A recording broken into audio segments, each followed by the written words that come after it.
Good afternoon.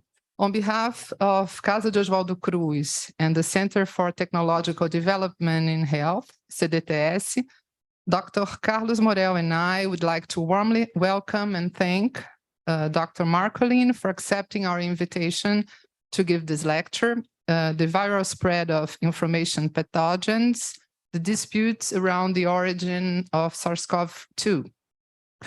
Dr. Morel will introduce our guest, but before that, I would like to say a few words about how the subject he will address today is so important to the current debates on communication of science.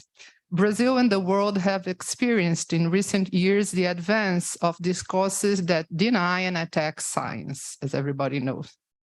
This process is directly associated with the rise of far-right regimes and ideologies and their deliberate strategies against institutions that guarantee democracy, including science. As historians Naomi Oreskes and Eric Conway showed in their book, Merchants of Doubt, one of the main tactics to discredit science is to spread and amplify doubts and controversies, often making use of conspiracy theories and misinformation, aiming to weaken and undermine consensus and evidences produced by scientists. Communication of science has been fundamental to combating the denialist project, not only by guaranteeing conditions for the circulation of reliable information, but also by promoting forms of public engagement that promote confidence and trust in science. However, the pandemic brought some big challenges in this regard. How to communicate and reinforce trust in science at times when doubts and controversies, constitutive components of science, circulate openly in a society eager for certainties. Controversies that in some situations take on clearly political meanings, as in the case of the origin of the virus, of the SARS-CoV-2. How to communicate science and reinforce trust in science in situations where the dynamics of public circulation of scientific information contributes to undermine public understanding of science. That is, what to do when the logics of information generates even more confusion and doubts and becomes itself, as claimed by Dr. Markolin, a pathogen that spreads like a virus. Historians and social scientists have been examining how science constitutes an activity embedded in society, culture, and politics, and how the validation of scientific knowledge presupposes its circulation and communication beyond laboratories, in other spaces of social life. Actors from the world of communication, science popularizers, journalists, are decisive players in the networks of this circulation. How to qualify their role in this process? Are they allies of scientists, or might they not be? This is a debate for which Dr. Markolin, in his important role as a science communicator, has contributed directly. Reflecting on relations between science and society is part of Fiocruz research agenda, especially in the fields of history and sociology of science, science information, and social communication. However, it is extremely important also to engage researchers from biomedical and natural sciences in this debate that deeply articulates academia and the public. Fiocruz is a privileged space for this broad engagement, and this activity with CDTS aims to be an example of that goal. From this perspective, I would like to highlight the importance of Dr. Morel in organizing this seminar. A renowned scientist in Brazil and abroad, former president of Fiocruz and head of CDTS, Dr. Morel has played an important role in the researches and discussions about the origins of SARS-CoV-2 as the only South American among the 27 members of the Scientific Advisory Group for Origins of Novel Pathogens from WHO. Honored to share this table with Dr. Morel. Once again, I welcome and thank Dr. Markolin for being here, considering the importance of the topics he has been addressing, and also the opportunity for dialogue that he brings. Thank you. Thank you for inviting me.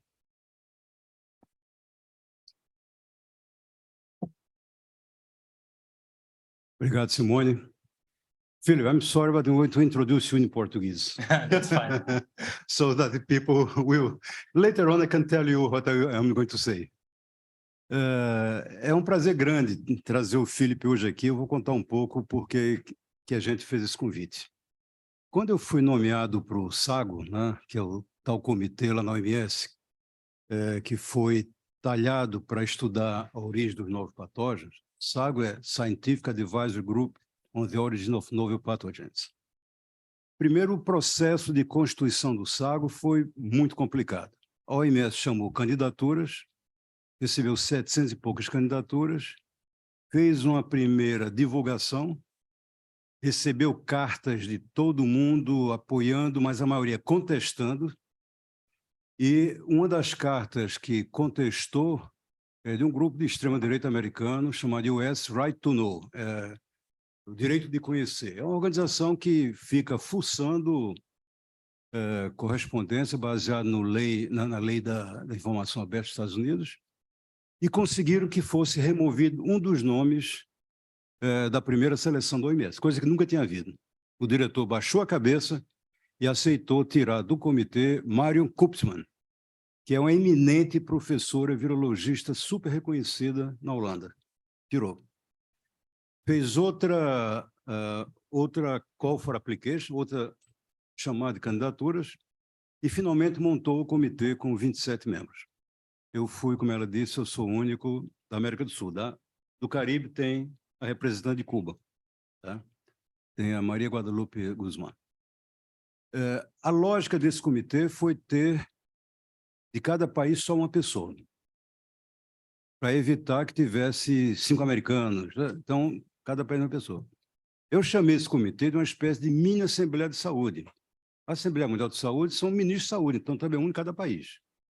Então, é um comitê que tenta ser representativo. Mas é um comitê debaixo de muita pressão, porque a pandemia de Covid-19 mudou muito o mundo. Antes da pandemia, havia colaboração com a China, o mundo tinha uma ideia de colaboração. Com a pandemia, a coisa virou um tema geopolítico, né, de uma rivalidade Brasil-China-Estados Unidos muito grande. E o comitê começou a funcionar nessa perspectiva de um embate não só científico, quanto ideológico também. E o debate, às vezes, ficava tão carregado de política, que eu cheguei a dizer, numa das reuniões do comitê, e para a chairman, olha, o comitê se chama SAGO. Eu tenho medo que ele vire o PAGO, Political Advisory Committee. Porque, do jeito que vai, a gente recebia um monte de artigo de jornal para analisar, as coisas assim, mais fantasiosas sobre a origem. Começou o comitê, começou a funcionar sempre por Zoom, em outubro de 21, e foi. Houve a primeira reunião presencial em Genebra em junho. Depois desse período de outubro até junho de 22, o comitê fez o seu primeiro relatório. E no primeiro relatório tinha uma coisa que eu achei muito esquisita. Colocava em pé de igualdade a teoria da origem zoonótica e a teoria de um vazamento no laboratório chinês. Só que a teoria zoonótica você tinha bastante evidência científica. A teoria do lableak só tinha hipótese. E o relatório colocou aquilo no mesmo pé de igualdade. Eu fui contra, falei, escuta, você não pode colocar na mesma igualdade uma hipótese que tem dados e uma hipótese que não tem dados, é só especulação. Resistiram, botaram as duas igual para igual. Eu disse, eu não aceito esse relatório. Então ficou teve umas semanas lá, né? Tentaram que eu aceitasse o relatório, não aceito. Então o relatório saiu com 3 membros não assinando. E aí começou o meu problema. Quais foram os 3 membros que não assinaram? Eu do Brasil, o representante da China e o representante da Rússia. Quando o relatório foi divulgado, as pessoas dizem assim, O cara da China e o cara da Rússia a gente entende, mas que diabo esse brasileiro está fazendo nesse meio? Né? E começou o tiroteio. O pessoal que tinha redigido aquela carta tentando tirar as pessoas não me conheciam, porque eu não estava na... Eu era uma pessoa desconhecida da extrema-direita americana e tal. Aí começa o Twitter. Aí um professor lá de Jersey, Richard Ebright, que é considerado o líder desse grupo, ele tem mais de 80 mil seguidores, no Twitter começou a dizer: esse doutor Morel, ele não pode estar no comitê. Ele recebe dinheiro da China. Ele tem 1,2 bilhões de dólares da China. Ele tem que sair, se demitir, ou melhor, ser demitido pela OMS. Foi assim, de uma hora para outra, no Twitter, virei o foco da briga, né? Aí comecei a responder, disse: eu tenho dinheiro da China, então você deve ter provas, manda a prova para a OMS me tira do comitê. Tá? Mas faz o seguinte também, manda para o imposto de renda no Brasil, porque eu não declarei, então eu estou preocupado, faça isso, né? Os caras viram que não era fácil, mas continuaram o ataque. E, para minha surpresa, comecei a ser defendido por pessoas que eu não conhecia. E o primeiro foi o Philipp. O Philipp chegou e disse assim: vocês não estão sabendo, mas o doutor Morel tem trabalho sobre segurança de laboratório. Sabe como é que ele sabe? E o único point out da paper, né? E aí começou, né? Ele me defendeu, eu disse: não conheço esse camarada, bom. Mas foi assim durante 1 mês ou 2 meses, aquele tiroteio grande. Inclusive coisa de baixo nível. Teve pessoas assim: tem que tirar esse velhinho daí, sabe? Assim, com todo o adietarismo também, eu não vou contar os detalhes. Até, não, denuncie ele, que ele vai ter, denuncia, não tiram. O cara até hoje está lá, com todas as grosserias possíveis. Bom, mas aí, resultado, o Philipp defendia, e a gente começou, teve uma coisa muito boa. Eu comecei a ser seguido no Twitter pelos grandes da virologia, que eu não tinha contato. Aí, Angela Rasmussen, né? O Peter Daszak e outros começaram a me seguir. Bom, e aí o Philipp, junto com um inglês chamado Greg Sampson, eles têm um podcast chamado Bad Boy of Science. O Greg Sampson, ele é um físico do CERN, ele trabalha no CERN, já foi da equipe também do Stephen Hawking, é uma pessoa de alto nível, e ele tem entrevistas. Aí me chamaram para pessoal, quem é esse brasileiro aí que está junto com a Rússia e a China? Aí me chamaram para uma entrevista, e o Philipp foi um dos que me entrevistou. Foi 2 horas de entrevista em inglês, e aquilo amainou. A OMS ficou muito preocupada. Carlos, você é do comitê, você não pode dar entrevista. Eu disse: espera lá. Eu não posso dar entrevista que eu revele algo do comitê. Você não vai me impedir de falar. Mas você falou 2 horas. Está aqui, é livre, vá, ouça e diga se eu tenho alguma coisa. Tive uma reunião com o Legal Counsel da OMS, também durante quase 1 hora, para ver se eu não tinha quebrado a regra de confidencialidade do comitê. Olha, gente, é complicado.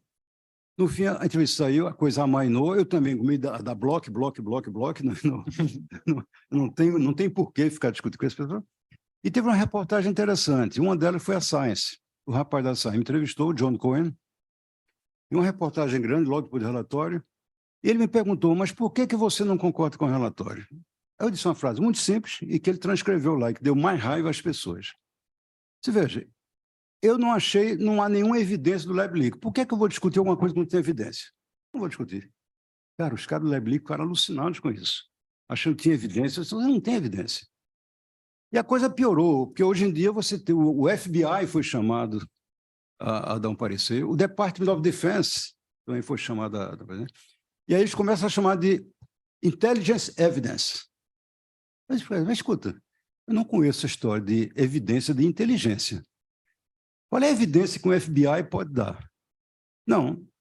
Ou essa porcaria aqui é um Scientific Advisory Committee, eu vou prestar atenção em Scientific Evidence, ou não.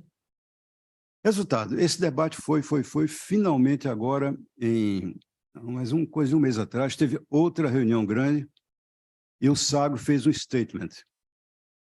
E a gente conseguiu fazer um statement que todo mundo assinasse. Mas conseguimos, para isso a gente teve de tirar todas as acusações, que era assim: não, a China escondeu dados. Não, porque fecharam o negócio para não ter dados. Aí eu e a pesquisadora, que é chefe do CDC da Nigéria, a gente concordou e colocamos isso com forte feira. O mercado de Hunan foi fechado no dia 1, para combater pandemia, o que todo mundo faz, cara.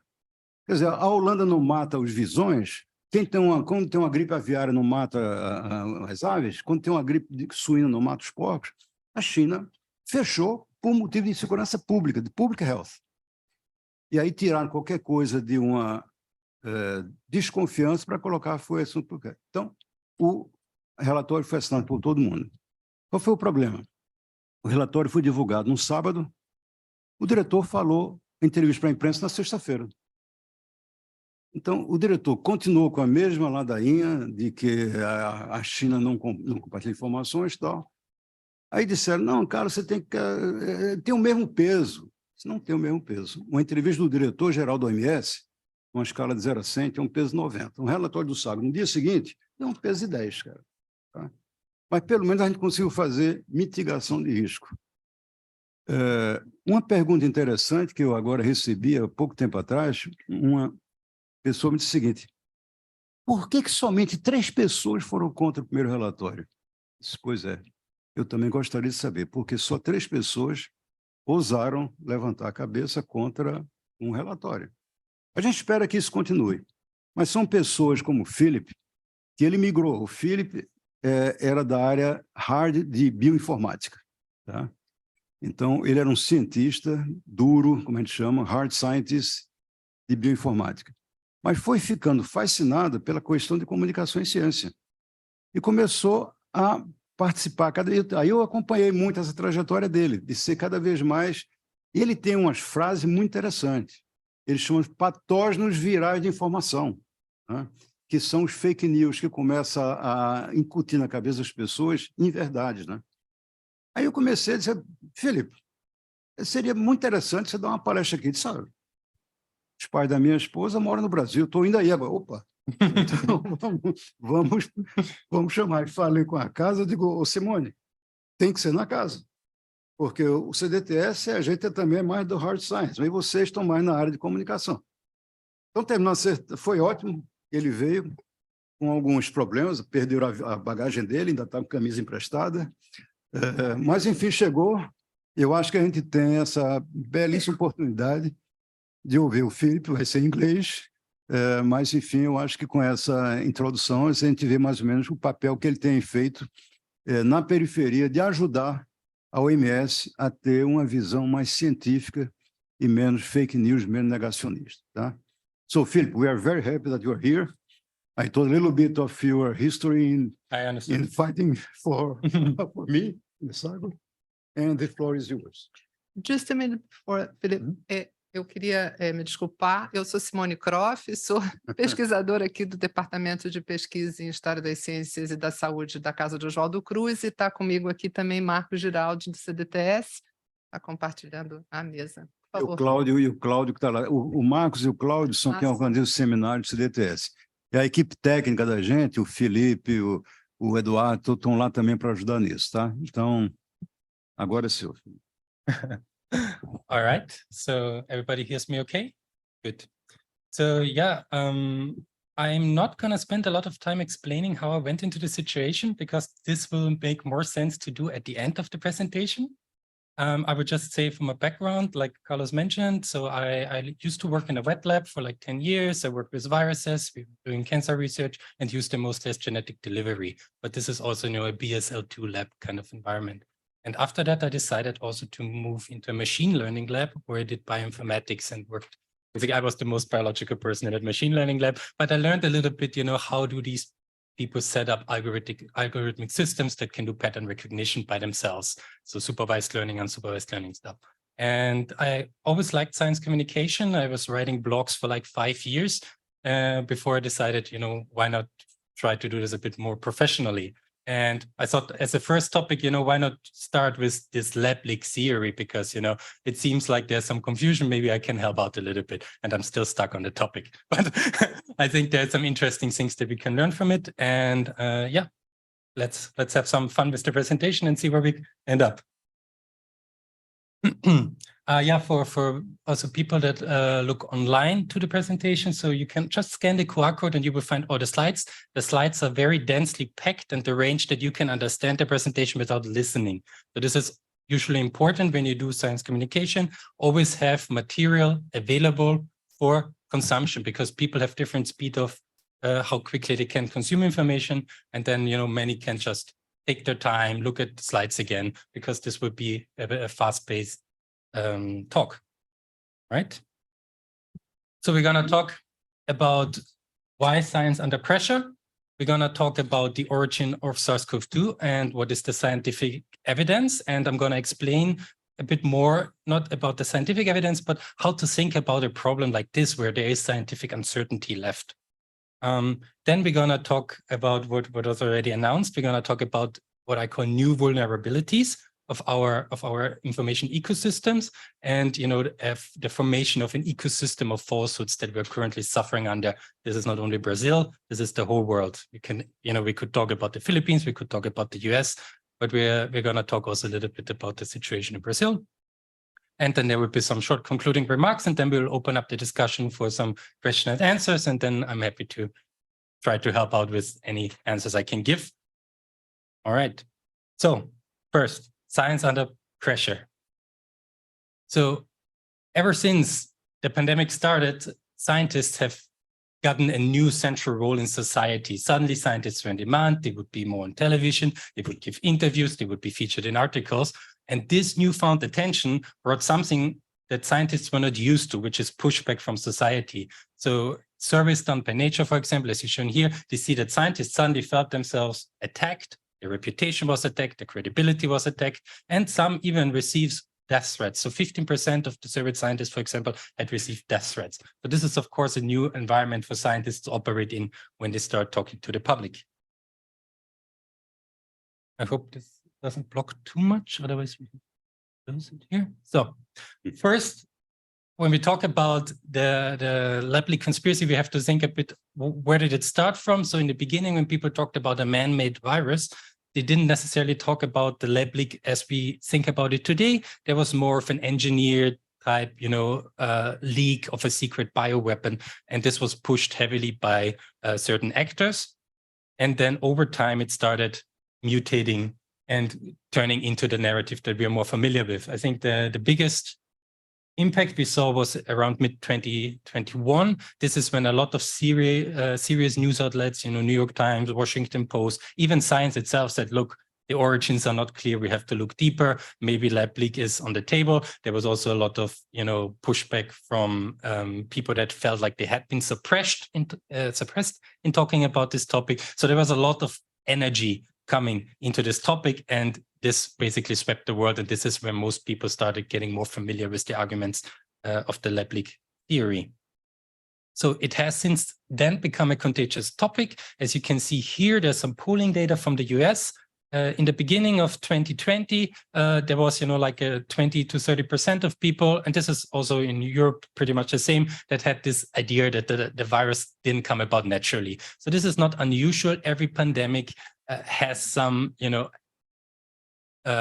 idea or causes people to believe that there must be more behind it. There must be somebody who is to blame for it. So this is not unusual. But what happened by mid-2020 is that the natural explanation lost a lot of traction. We see here in March, they were still favored by most people. And then suddenly we see the lableak theory gaining traction. And since then it has been very high. So now 2/3, you can say, of the US population, for example, believe that COVID originated in a lab, and most of them do this with a very think it's very likely.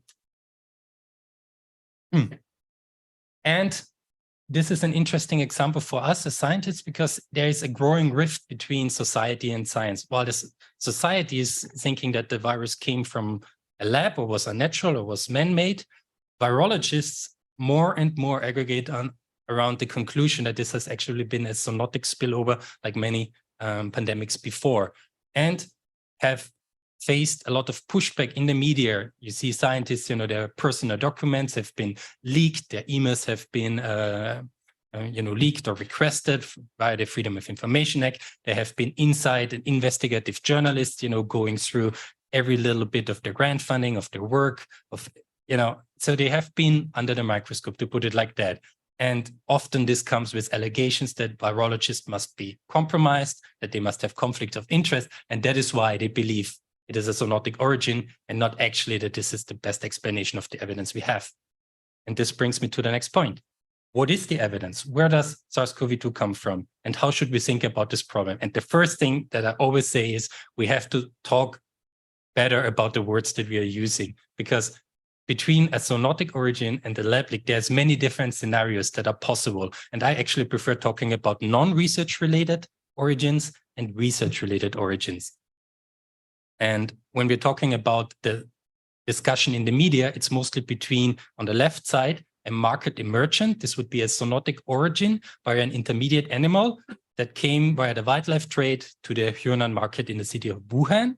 And on the right side, we're not going to talk about the bioweapon, because this is not really, nobody serious is really pushing this narrative. But there are serious people that say, look, the virus could have been engineered, the virus could have been heated up, so to say, like, modified in order to make it more infectious. And this infection could then, maybe infected the lab worker, he brought it out to the city, and this is how the pandemic started. A very related version to this is that maybe it was a natural virus that researchers actually took in the lab, isolated during normal procedures in virology research.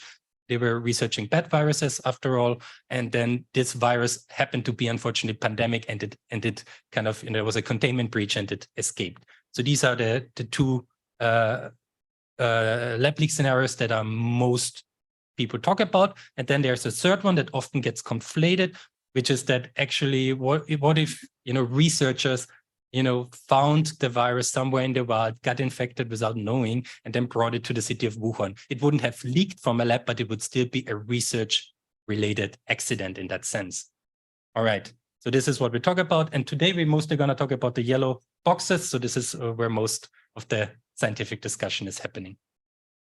The first question I want to ask is, how can we reduce uncertainty on this topic? Because the big issue is always when there is a scientific uncertainty, how do we judge the odds? How do we know what is more likely to be true and what is less likely to be true? Scientists actually have a very good way of approaching uncertainty, which is they advance different hypotheses and then see how well or how likely can the hypothesis explain the evidence that we find. So this doesn't mean that that science is not open to new evidence. Science is always open to new evidence, meaning if there's new evidence coming in, scientists might change their mind. But given the current evidence we have, what hypothesis best explains it? And we can think about this basically as some kind of questions about what is more likely. So I put it here in 3 questions. Question A is like, what is the general likelihood that a novel coronavirus spills over from nature? Or what is the general likelihood that a lab leak can cause and infections in humans? The second question is about the SARS-CoV-2 genome. How likely are we to observe the genetic elements that make up this virus to come about by nature? And how likely do they come about by laboratory manipulation? And the third question we have to think about is, how likely is actually the data that we have, the epidemiology, the outbreak, the cases where we started, how likely is that to come from a market in the city of Wuhan, given that we know that Wuhan actually has a lab that studies novel coronaviruses? So these are the 3 questions we're going to look a bit deeper. I'm not going to spend too much time on the evidence because, this is something that is, very interesting, but also not main part of this conversation. So I'm going to go a bit quickly through, but it's very comprehensive. So and it has all the resources, so you will be able to find. Just one last thing: what was the evidence when we were mid-January 2020? So the virus broke out, and even Xi Zhengli herself was uncertain what happened. Here's a quote from her. She's like, "I never expected this kind of thing to happen in Wuhan in central China. Could it have come from my lab?" So it's like, even she in December 30th on the train back from a conference, she was like, "I don't know where this virus came from." And then scientists, virologists in the West, they were looking at the viral genome as like, look, I cannot really explain all the genetic elements in there. Why is there a furin cleavage site in this position? Is there maybe manipulation? I cannot say, it looks odd to me. So there was some uncertainty. And even, people that are like more front-facing, like Jeremy Farrar from the Wellcome Trust, Anthony Fauci, they were also in the beginning very uncertain and saying, look, for me, that looks odd, given all coincidences together, it looks odd. Maybe it's like 70-30 or 60-40 that it actually might have come from a lab. So there was a huge uncertainty. It's also down here in the arrow bar that, it could go from all the way from natural all the way to lab leak. So there was, in January, there was a lot of uncertainty. And this is then basically where we start our journey. First question is, how often do humans get infected through lab leaks? And there's some good information that actually lab leaks are quite common. So they happen, unfortunately, all the time. It's nothing unusual in the sense we have tens of thousands of labs around the world. This is including, also, diagnostic labs in hospitals, any kind of lab at a university. And accidents happen all the time. People work with bacteria, people work with blood samples, easily things happen. And there's, especially things like hepatitis, HIV, these things often get spread in these kind of research-related settings. However, when we talk about biosafety labs, so BSL-3 or BSL-4, which would be required when we talk about, doing the work that is suggested, like creating a novel virus and increase the pathogenicity of that virus, then there's still, lab accidents still happen, even in very safe facilities. We cannot exclude it, but we have a more, the number is more like 200s in the last 30 years. So it's still a high number, but it's not crazy high. And what is important is that no epidemic so far has yet been caused by the leak of a novel virus. And this is very important because it's unclear how a novel virus would make it into a biosafety lab and be manipulated to increase pathogenicity when it's not been studied before. So all dangerous pathogens usually are characterized before they're manipulated. But this is a side note. All right. On the other side, when we have to know, how common are we to expect coronaviruses to infect the human population and cause a pandemic? And zoonotic coronavirus are actually quite common in our history. It's not something new. It happened before. We have currently 4 human coronaviruses. Now with SARS-CoV-2, it's going to be the 5th one that are permanent part of our civilization. We have had many outbreaks, including SARS-1, including MERS, that we worked to be natural outbreaks based on zoonotic spillover, often by an intermediate animal. And in general, the history of viruses, all new emerging diseases, when you take all of them, most of them come from a zoonotic spillover from wildlife. Very few come via, for example, factory farming by themselves or within human population. So if there's a novel virus, history suggests most likely it came from nature. And then we have something interesting with coronavirus specifically is like, what is the likelihood that people in Wuhan would get infected with coronaviruses? And here we have some data that is still being worked up, but that show that coronaviruses of the SARS-related family, they are widespread because they are carried by bats. Bats are the original reservoir, and bats have a huge range all over Southeast Asia that can go from China to Cambodia, Laos, Vietnam, down to Indonesia and so forth. And actually, when people started looking at, closely related viruses of SARS-CoV-2, they have been found in, for example, in China, they have been found in Cambodia, they have been found in Laos, in Vietnam, and so forth. And models that we have now suggest that these spillovers of novel viruses to humans are actually super common. So we have like 60,000 or more of these spillover events.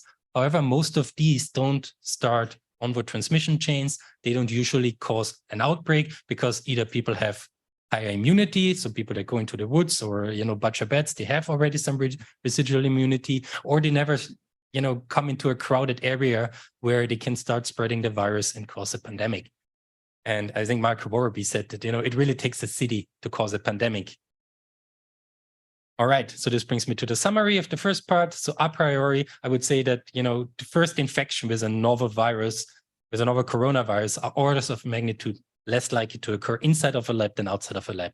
But this only matters if there's no additional information. And this only matters if SARS-CoV-2 is indeed a natural virus, because if it's not a natural virus, we're not talking about the base rate. We're talking about, it must have been human. All right. So what do we know about the genetics?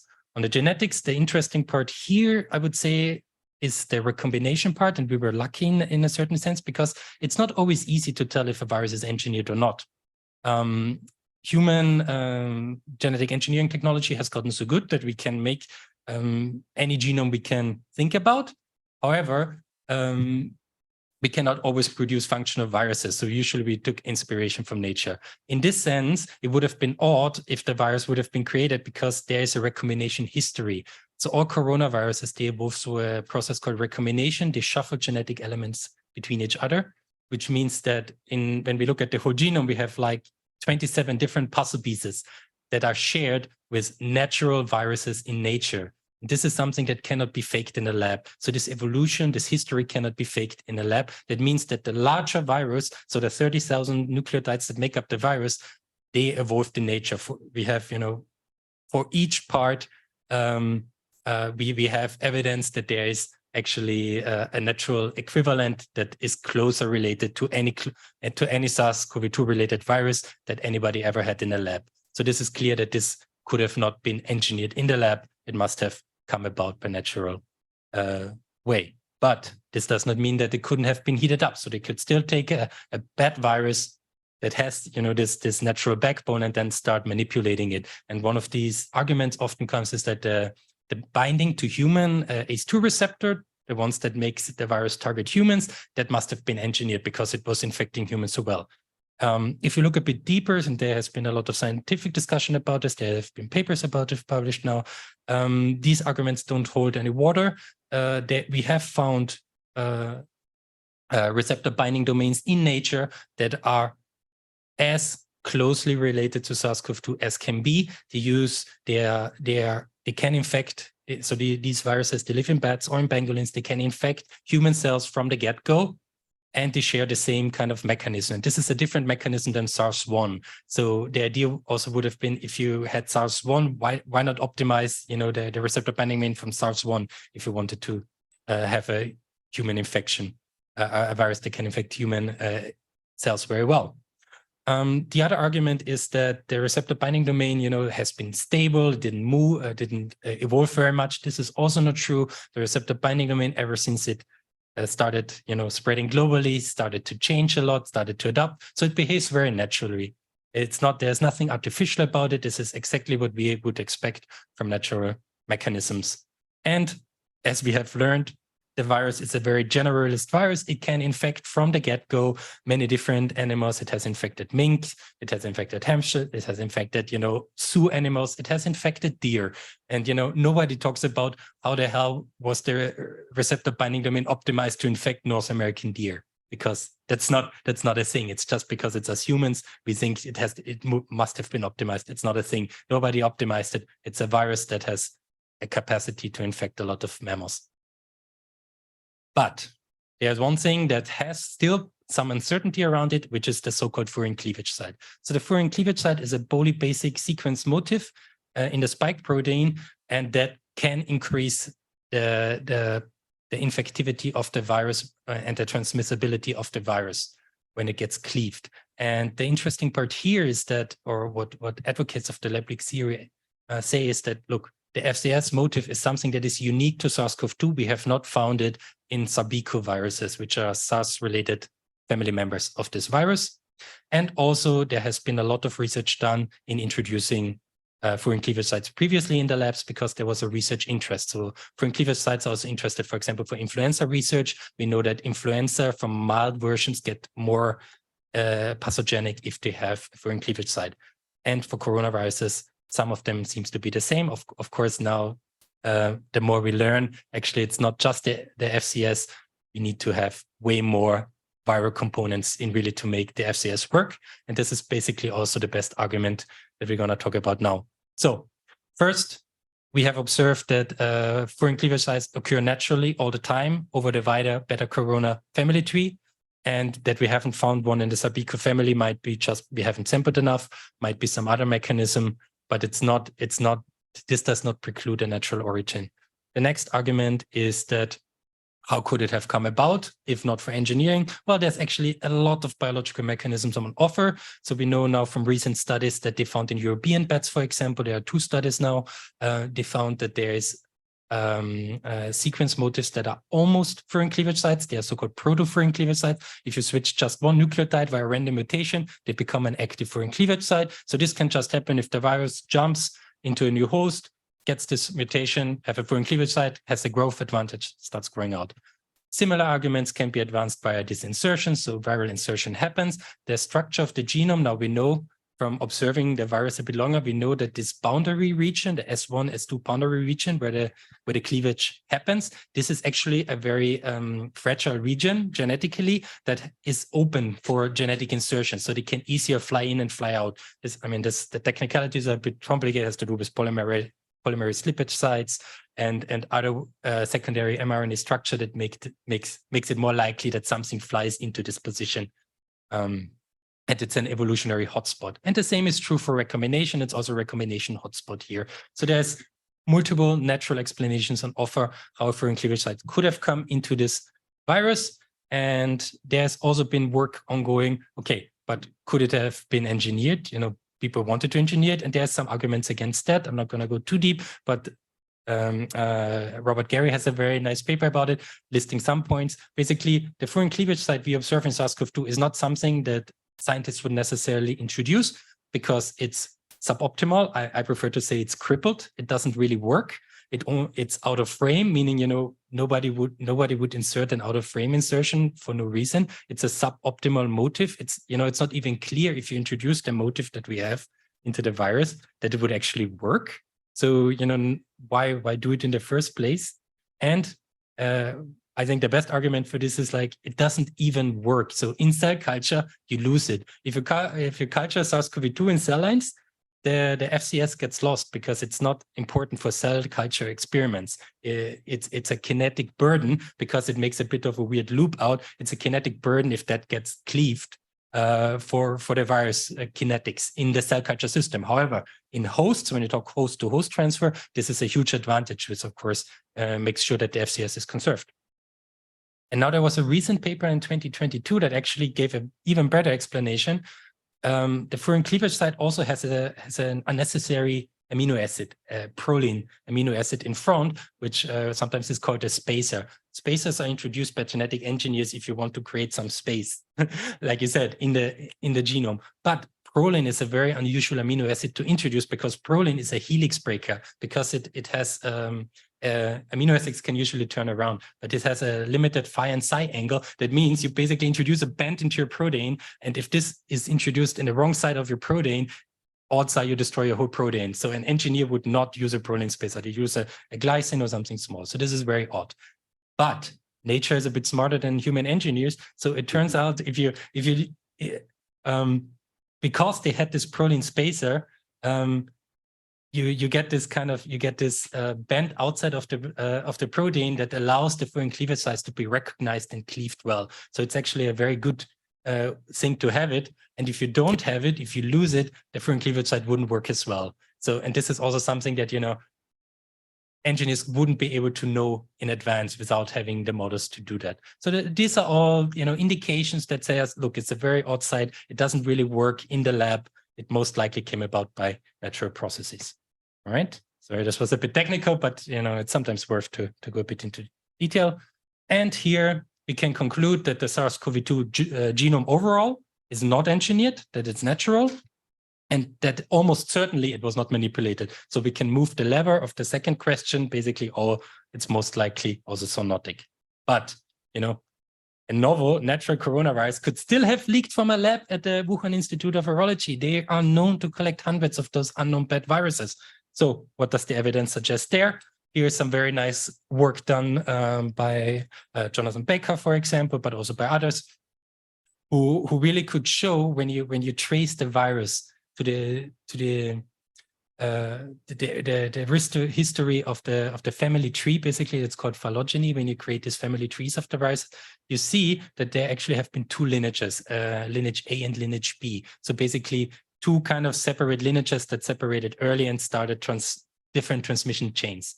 And Jonathan Baker then realized, okay, this is odd because, given the simulations that they were doing from trying to capture the cases that got infected and the timing of it, they said it's unusual to see such a separation of the lines if it was a single introduction. And actually, when they modeled it, they realized that most likely the two lineages came by separate spillovers from the same animal reservoir. So the idea is that there's an animal-human interface, infected animal population, and these animals, infect humans multiple times. So there were multiple spillovers, and this is actually quite common when you have an interface created. So once you have an infectious virus, let's say at the mink farm, you have an infected virus, it usually jumps over multiple times back into humans. And this might have happened at the Wuhan seafood market. Okay, so, and the timing is roughly end of November, not much earlier than that. So this is what the phylogeny tells us. Then Michael Vorobey was leading efforts in kind of to really drilling down after the WHO efforts to really drill down, okay, what can we know from the cases of people who got infected with this virus? Where were the earliest cases? What can be confirmed? Where do they cluster? And they did a lot of statistical clustering analysis, and they realized no matter how you look at it, it always seems to lead back to the Yunnan seafood market. And this is also controlled for, confirmation bias. This is controlled for linked and unlinked cases, and also for, things like population density, age, and ascertainment bias that is often alleged led to this, but this is all controlled in the papers. So we have very strong evidence that the seafood market really seems to be where the first human transmission chain started. And then when you look deeper into the market, what's interesting is also what they could dig out is that there were animals at the market that are susceptible to SARS-CoV-2. So we have now 3 lines of evidence, and one is very recent, so you might have seen in the media. The first line of evidence is from Xiao. They were looking actually on something completely unrelated at the market. They were looking for tick bite diseases, and they surveyed the market, and they reported since 2017 which animals were at the market, and they reported there were raccoon dogs and other SARS-CoV-2 susceptible animals. So that's the first line of evidence. The second line of evidence is that there were photographs from people showing that in this western corner of the market, there have been animals kept in cages, and the cages were still there when the CDC came, but the animals had been cleared out. Unclear who cleared them out and why and when, but they were gone by the time the Chinese CDC came to check. And the third evidence just came now from the Chinese CDC, but also from some work presented to the WHO by Alex Christoph and others. And they could really show, look, when we look at the market, when we look at the samples, environmental samples that were taken from the Chinese CDC at the market, these contain genetic elements of animals that were, denied to be there by the authorities. And this is really a strong evidence that, look, okay, we don't really understand how many animals were there, but we know they were there, and there's no denying after this anymore. And these animals tend to cluster exactly in these places where we assumed they would be from photographic evidence. Also, things like animal cages, defeathering machines, all accumulate in this western corner of the market that is highlighted here in red. And this is also where the highest animal RNA has been found, and DNA. It's a bit difficult to distinguish between the two. All right.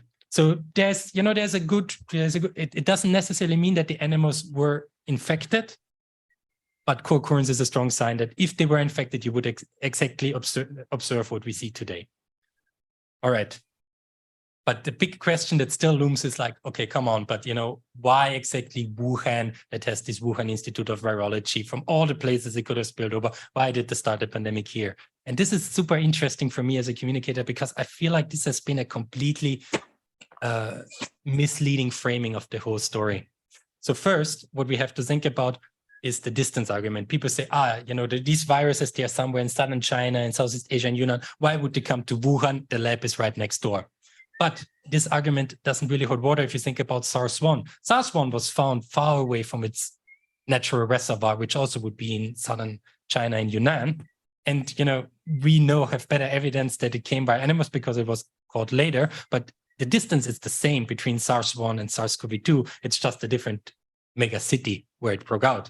And what really needs to happen for these viruses to break out is you have to bring animals into proximity for some time in order to infect a lot of human hosts that are naive to the virus. Only then can transmission chains establish themselves.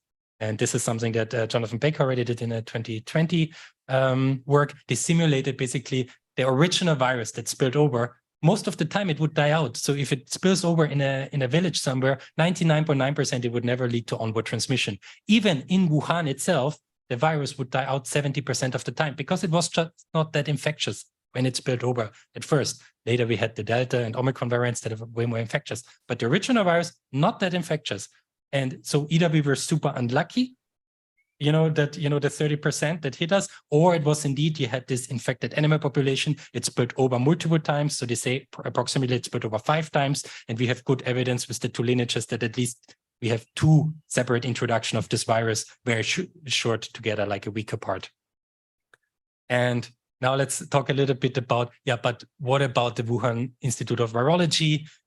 Why is it not odd that the lab is there? This is just too much a coincidence to stomach. But how much of a coincidence is it actually? If you think about, a virus can only start in a mega city, and 8 of the 10 mega cities in China have coronavirus labs that do research on novel coronaviruses. Beijing itself has 4 of these labs. And if the virus would have broken out in Beijing, it would have found a very similar situation, meaning that, in Beijing, there's also a lab that works with novel coronaviruses. They also have a collaboration with the American EcoHealth Alliance. They also were sampling viruses in Yunnan because it's a very biodiverse region. So, it's not that unique to Wuhan itself to have a coronavirus lab there. And the city is just the wrong granularity if we think about the frame, because does the city really matter when we have more granular information about where in the city it starts? And it started in the city at the market, at the wildlife market, and not around the lab. And we see all the infections spreading from these wildlife markets, but nowhere else for a long time. And if it was really just an amplifying event that people say, maybe, a lab worker brought it to the market or it silently spread, the evidence does not support this, but the evidence, and it would be, beyond comprehension to have a coincidence saying, okay, the virus must have leaked twice from a lab. Both infected lab workers went to the market a week apart and started then super spreading from the market. So this is beyond calculation at this point.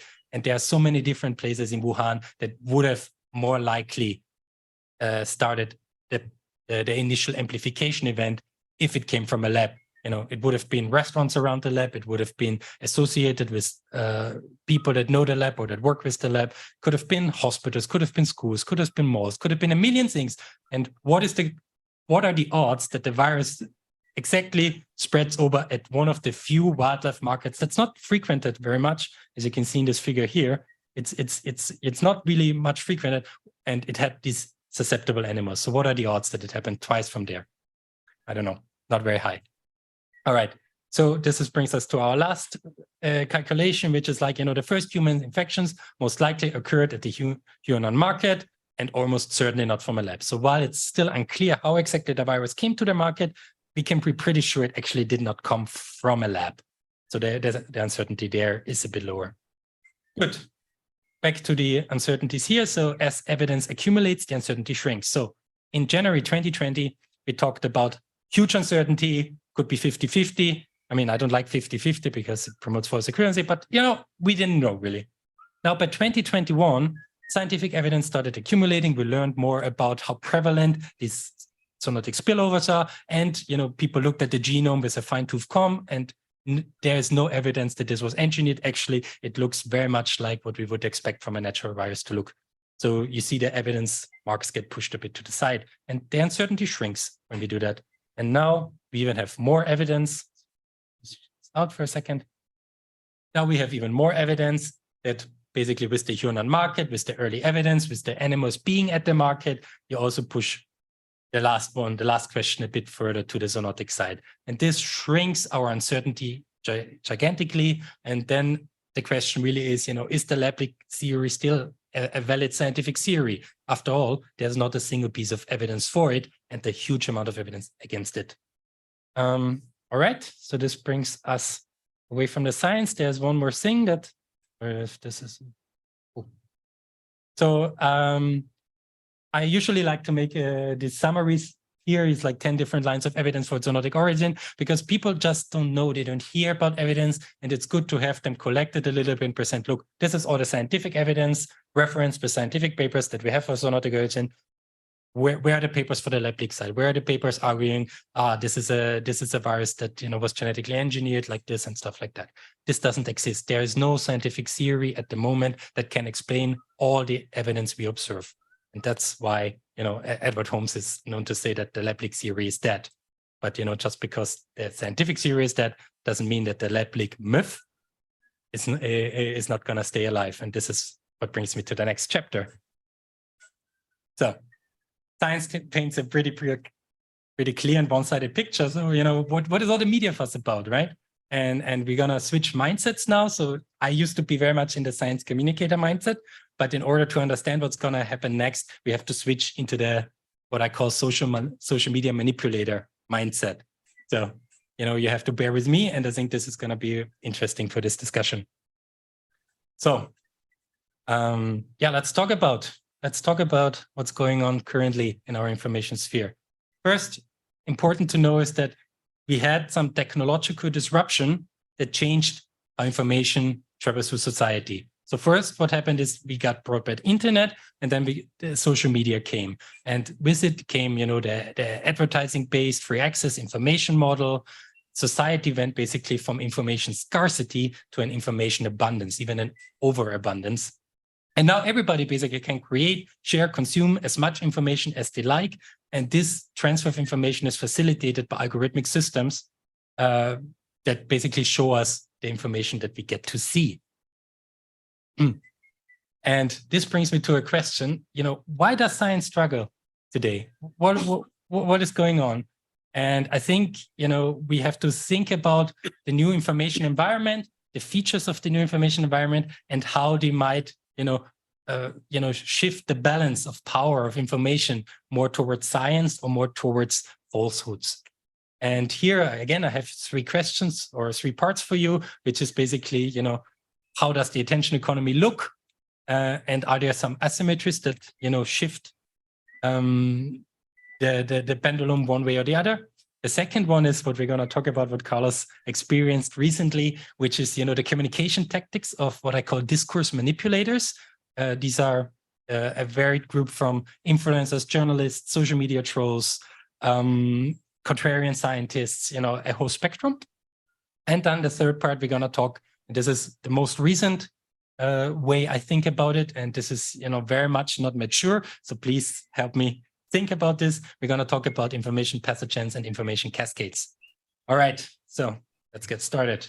So first, what is odd about the attention economy is that it's a rich, getting richer system. It's not a meritocracy. Everybody who works in the attention economy knows it's the winner takes all. Meaning, if you are an influencer, you're only gonna make a living when you are at the very top. And we are not talking about 1%. We're talking 0.1%. We're talking 0.01%. This is, the platforms are very cagey about this information.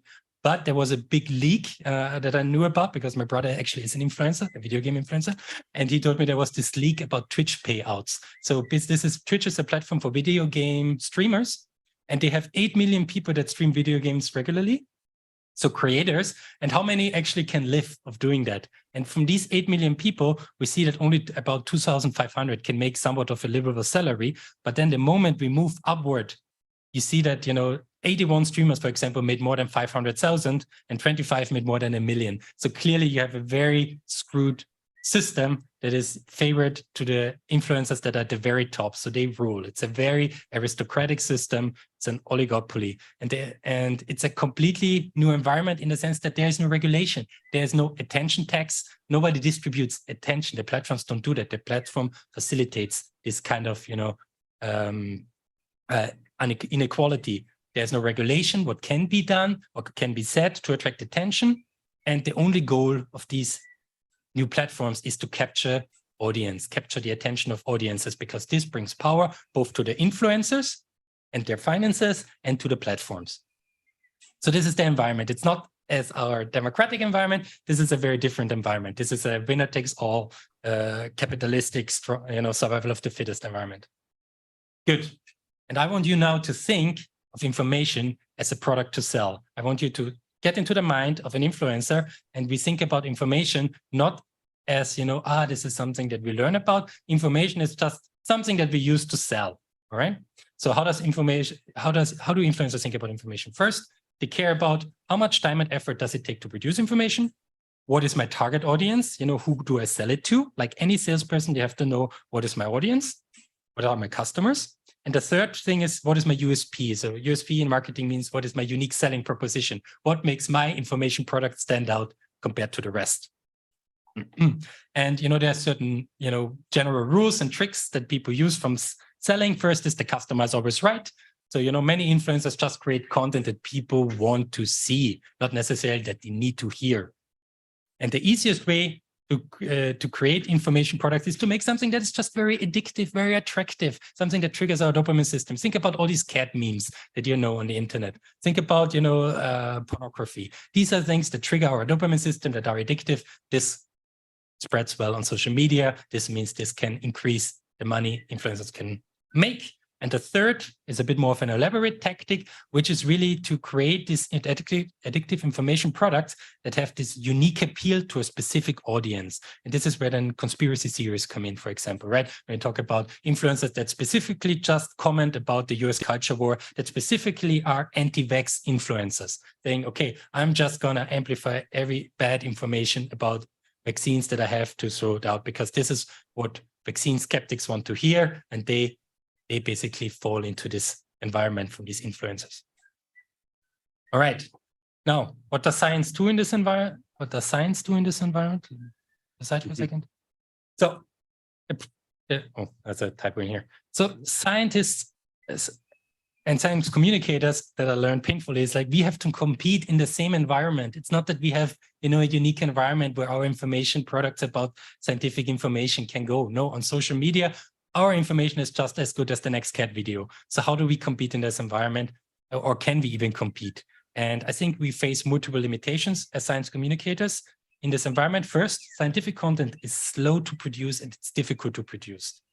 And we have to produce it for the widest possible society and backgrounds, not for target audiences, because when let's say we do a vaccination campaign, we need to reach everybody. We cannot just say, we only want to target the liberal people in La Rancherie, and that's it, right? And it also, science often is jargon, it's a bit boring, it's bound by fact, it's unexciting in many ways, right? And it's really not good to optimize for a unique selling proposition, because what the Health Institute in Brazil is going to say is not that different from what the Health Institute in the US is going to say is not that different. It's always kind of the same thing that people can get and hear. And these limitations, I feel like, create a lot of asymmetries in the current information sphere. And, it's a long list, it's an incomplete list, but, we can talk about some of these in the next slides. So the first one is, I'm not going to go over this too much, the asymmetry of narrative power when it comes to the lableak myth. So narrative power means that, some stories are just way better to tell than others. And for lableak, it's a very intuitive story. It's about, look, I don't know what happened, but it seems like somebody, far away in China fucked up, and, now we have to suffer for it. And the zoonotic origin is like, it's a bit uncertain. We don't really know, but, it has to do with some spillover from an animal reservoir. There's a lot of spillovers. We don't really understand. Very complex. It gets very complex very soon, right? And it also plays, and it plays into our history, because outbreaks have always been followed by humans, getting more tribal. By maybe it's even evolutionarily, like, diseases are brought from people outside our tribe, because in our tribe we have immunity, right? So this is something that probably has some evolutionary origin that we blame outsiders for, where the virus came from. And the lableak narrative offers a very clear scapegoat. It offers basically, look, it's maybe Chinese, maybe it's, it's just research in general has gotten too far. It plays into our fears of the unknown, of the things we don't understand. And it really does well on social media. Whereas on the zoonotic side, we have a very different sentiment against transporter, which is like, we are all kind of responsible for the pandemics we create, because we buy fur, and that causes, the people to do fur farms in China. And this is maybe how the virus came into society, and the transportation hubs that we built. So kind of, we cannot really prevent it, but we are at fault for it. Doesn't feel that good. So it doesn't go well. And this is what is the asymmetry of the narrative power. Then there's the asymmetry of adaptation. Scientists say, look, we're bound by facts. We say it's a market origin. We gotta have a testable hypothesis. What is the evidence for and against this? Content creators are not limited by facts. They can just, they can just create stories after stories after stories. And this is what we observed with this. First, we talked about bioweapons. And then when science came in and said, look, doesn't look like bioweapon to me, they say, okay, but, it's still unnatural, it's adapted, blah, blah, blah. And then, scientists again said, okay, there's more evidence that shows it's not that. Okay, they said, yeah, but then what about, they had these ancestors? What about the smoking guns for engineering? Now they said, oh, what about this, secret DARPA proposal where they proposed to do FCS insertions? And, what about, scientists being cagey? What about the Fauci emails? You can constantly adapt and shift the goalpost of the conspiracy myth. So it's, whatever is the news cycle of the day, you can take the lableak myth and put it in the right light, in the right spin. If you do it for the zoonotic, no, it's always scientists believe it's like that. That's it. That's boring. Nobody cares. Next one is called the asymmetry of targeting. So this is where conspiracy theories come often in. So influencers can decide what communication tactics they want to use. They can decide what audience they want to target. Science tries to get, as big as plausible, but others can really hit all the weak spots of people who tend to have a conspiratorial mindset. So what are these weak spots? So for example, some people cannot deal well with uncertainty. And when scientists constantly say, we don't really know where this virus came from, we don't really know, it looks like zoonotic. And the others say, no, 100%, this was China, they made it, it creates a false uncertainty that people tend to believe that cannot handle uncertainty. For them, it's easier to say, okay, look, it was outside of our control anyways. It was the Chinese that made it up, and that's what it is. Yeah, the other thing they can do is target the false pattern perception. Thinking like, isn't it odd that the lab is there? Isn't it odd that they were working on coronaviruses? And this people, suggest to people, if you only give people 2 dots, they will connect the dots. But scientists always try to look at all the evidence. And if you have a cloud of dots, then a different picture emerges than when you just give people 2 dots to connect. And then, of course, you can play all this, social, political things of tribal signaling, of, in the beginning, people said, the Chinese released the virus to hurt Trump's re-election chances. So this then is just, playing into tribal politics. And we will talk about this a bit later as well. So this is unfortunate that this is up there sometimes, I hope. All right. So, so I keep making this kind of, summary figures, which is basically, look, many asymmetries on social media currently favor what I call compelling myths, but not necessarily science, right? So we have cognitive needs that these people can address. There's influencer incentives, they want to reach big audiences. They only succeed if they have contrarian hot takes. So if their product is unique enough, they can game the environment. There's audience demand. Of course, people want to be entertained by information. They don't care to listen to me an hour about, the pros and cons of the evidence. They just care about getting quick answers, and they want to blame somebody. They want to feel better about themselves. And yeah, narrative power we talked about already.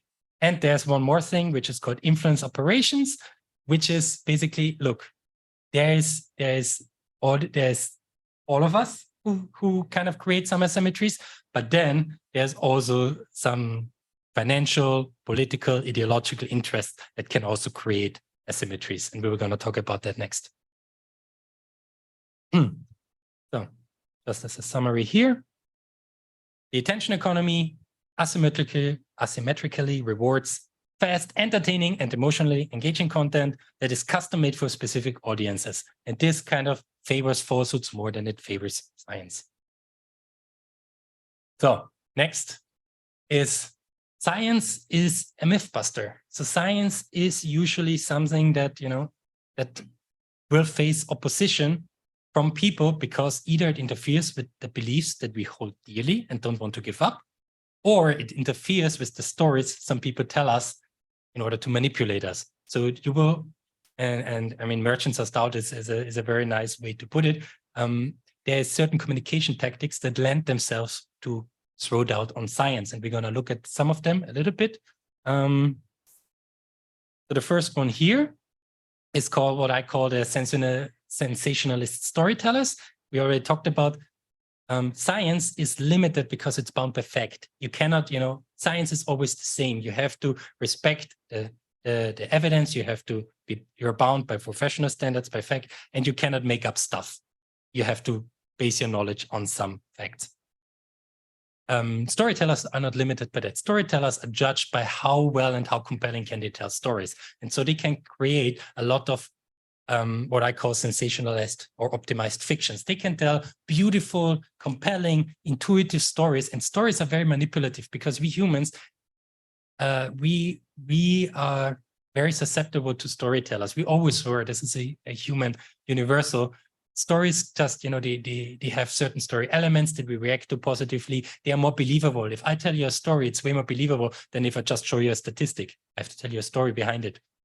And this storytelling, while it can be used for science as well, it's mostly profit. It mostly helps people that have, and more interesting stories to tell. And here, this is a recurring theme on the lableak side is always the story of, oh, we have some secret information. Secret information is also one of these story tropes. Secret information that changes everything. Secret information that reveals, something unique you didn't know about. It's like a thriller, right? And this, constantly you find something. Oh, there was a leaked grant proposal. Oh, there were documents unearthed by this, translator. Oh, there was, the emails from Fauci that tell us something. And oh, there's the new intelligence. He said the FBI. What new intelligence? We don't know. It's secret, but might change everything. So these are all stories that go well, and this unfortunately manipulate the discourse around the lableak. Second is the contrarian expert. So this is also interesting in the sense for what it does to our information sphere. So journalists are somewhat, professionally bound to represent all views. This is in politics, it makes a lot of sense. Everybody has a different opinion, different ideology. Nobody should be preferentially treated. You want to have a fair hearing of all sides. However, for science, that's actually bad because it creates a false equivalence. Because if you put, fact against fiction, there is no middle. It's either true or it's either false. And the problem that media often does is they try to elevate experts that have a contrarian opinion. We know this especially for climate science. Most climatologists agree climate change is happening. But in the media, 50% of all this climate scientists we see actually say, look, there's uncertainty. We don't really know, similar tactics. And the same for COVID. Now we see people that are promoted by the media as experts, like Jeffrey Sachs, who is an economist. He's not a virologist. He doesn't understand the science that he's pontificating about. They put these people in front of people and say, look, there's this expert, there's this doctor, there's this professor that kind of has a different opinion about the lableak origin, but they are not representative of the emergent consensus around the zoonosis. They are often not even domain experts. They don't have any qualification. Talk about this. This is also why the experts is a bit in quote. Sometimes there are genuine experts that look at all the evidence and still disagree. That's possible and that's fair. But most of the time, what we see in the media is the political cage fight. These scientists say this, that scientist say that, now fight, have a debate. This favors science. And also, you see that now in front of Congress in the US, you have a bunch of people that are promulgated as experts, but they are just contrarians that don't have any real basis to speak about this topic.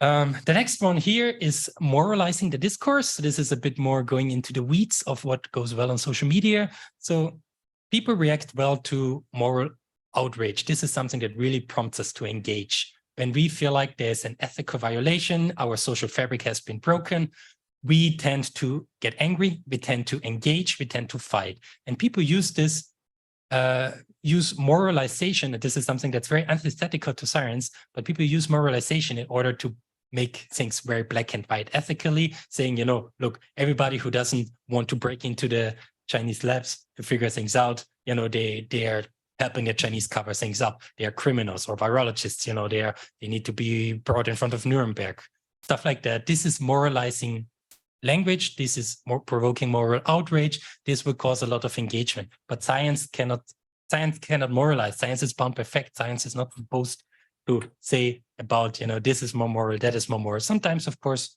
we have to stand up for, things like public health tries to save lives, this because we believe it's moral, but most of the time we don't use moralizing language. And this is also something, so I create these resources. This emergence of doubting. This is not something that's lableak specific. This is anytime there's a scientific controversy, this is what you will find. You can talk about vaccines, we can talk about climate change, we can talk about ivermectin, we can talk about, whatever topic of scientific controversy, you will always find the same tactics, and you can access these resources also if you want. This is just, I create these resources because my hope is that, people that see them repeatedly over different fields, they will have a better chance of not getting manipulated by them, because they are very manipulative. People get, when they say, everything has been suppressed, here's the evidence that actually leaked from a lab. It's convincing if you never heard anything, if you're not familiar with this moralizing, how it manipulates you. All right.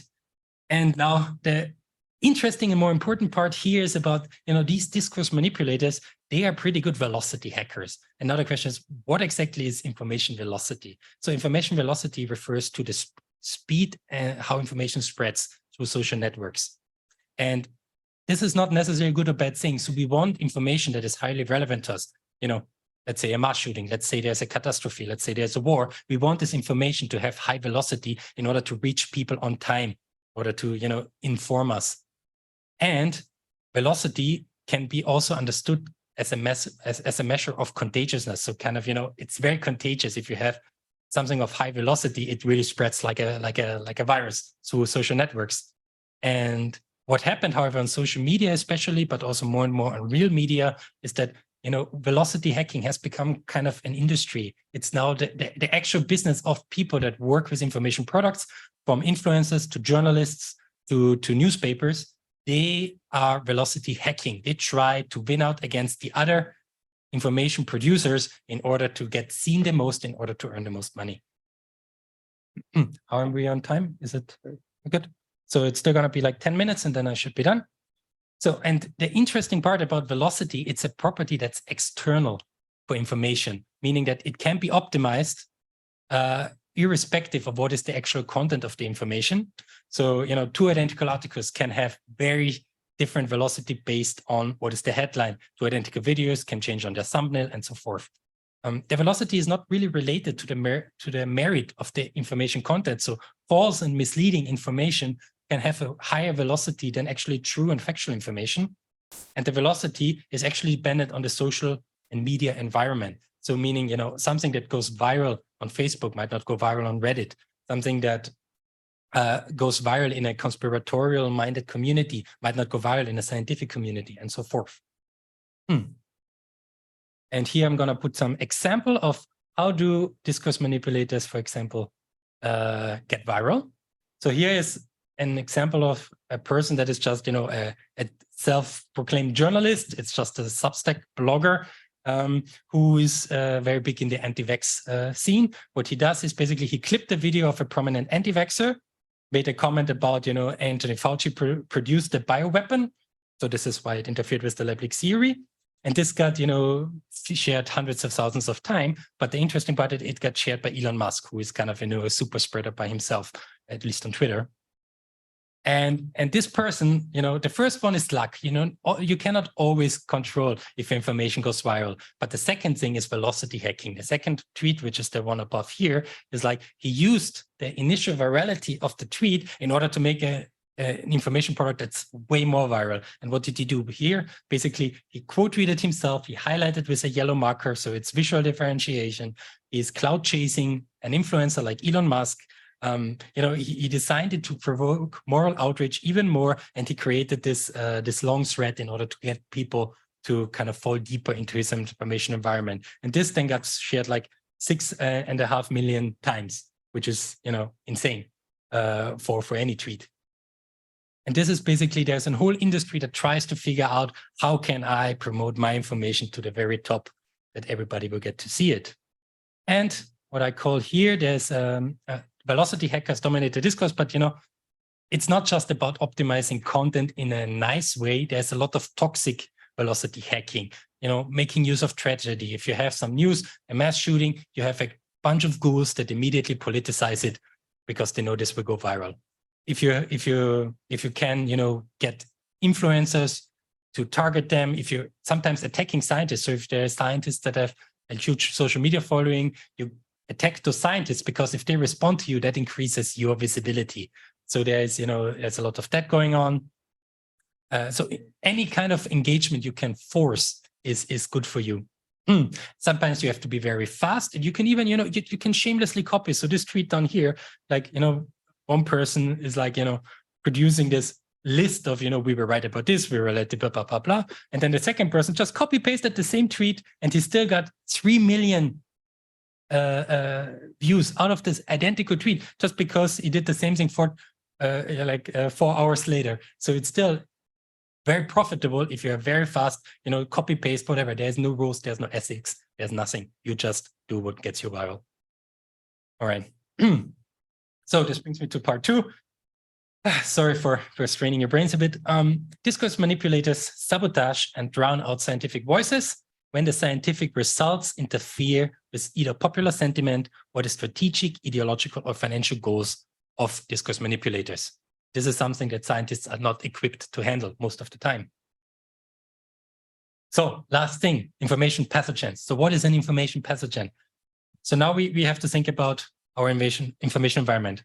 First, if the information environment is basically all about engagement and it gets artificially distorted by, financial incentives, by media manipulators, and if information products are completely devoid of the merit of the content and are all about the effect of that content, meaning how well it will spread, you basically create something new. You create what I call a harmful information pathogen, something that is just, an idea or a phenotype that spreads through society that's completely decoupled from what the original information actually is.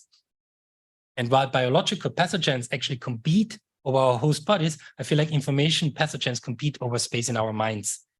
And, the WHO has been calling, what happened with SARS-CoV-2 and also other topics, like we've been in an infodemic of false and misleading information. George Gao from the Chinese CDC, he calls for, the establishing of the field of infodemiology, basically the study of these information pathogens, because nobody really has wrapped their heads around these new types of pathogens that follow us around.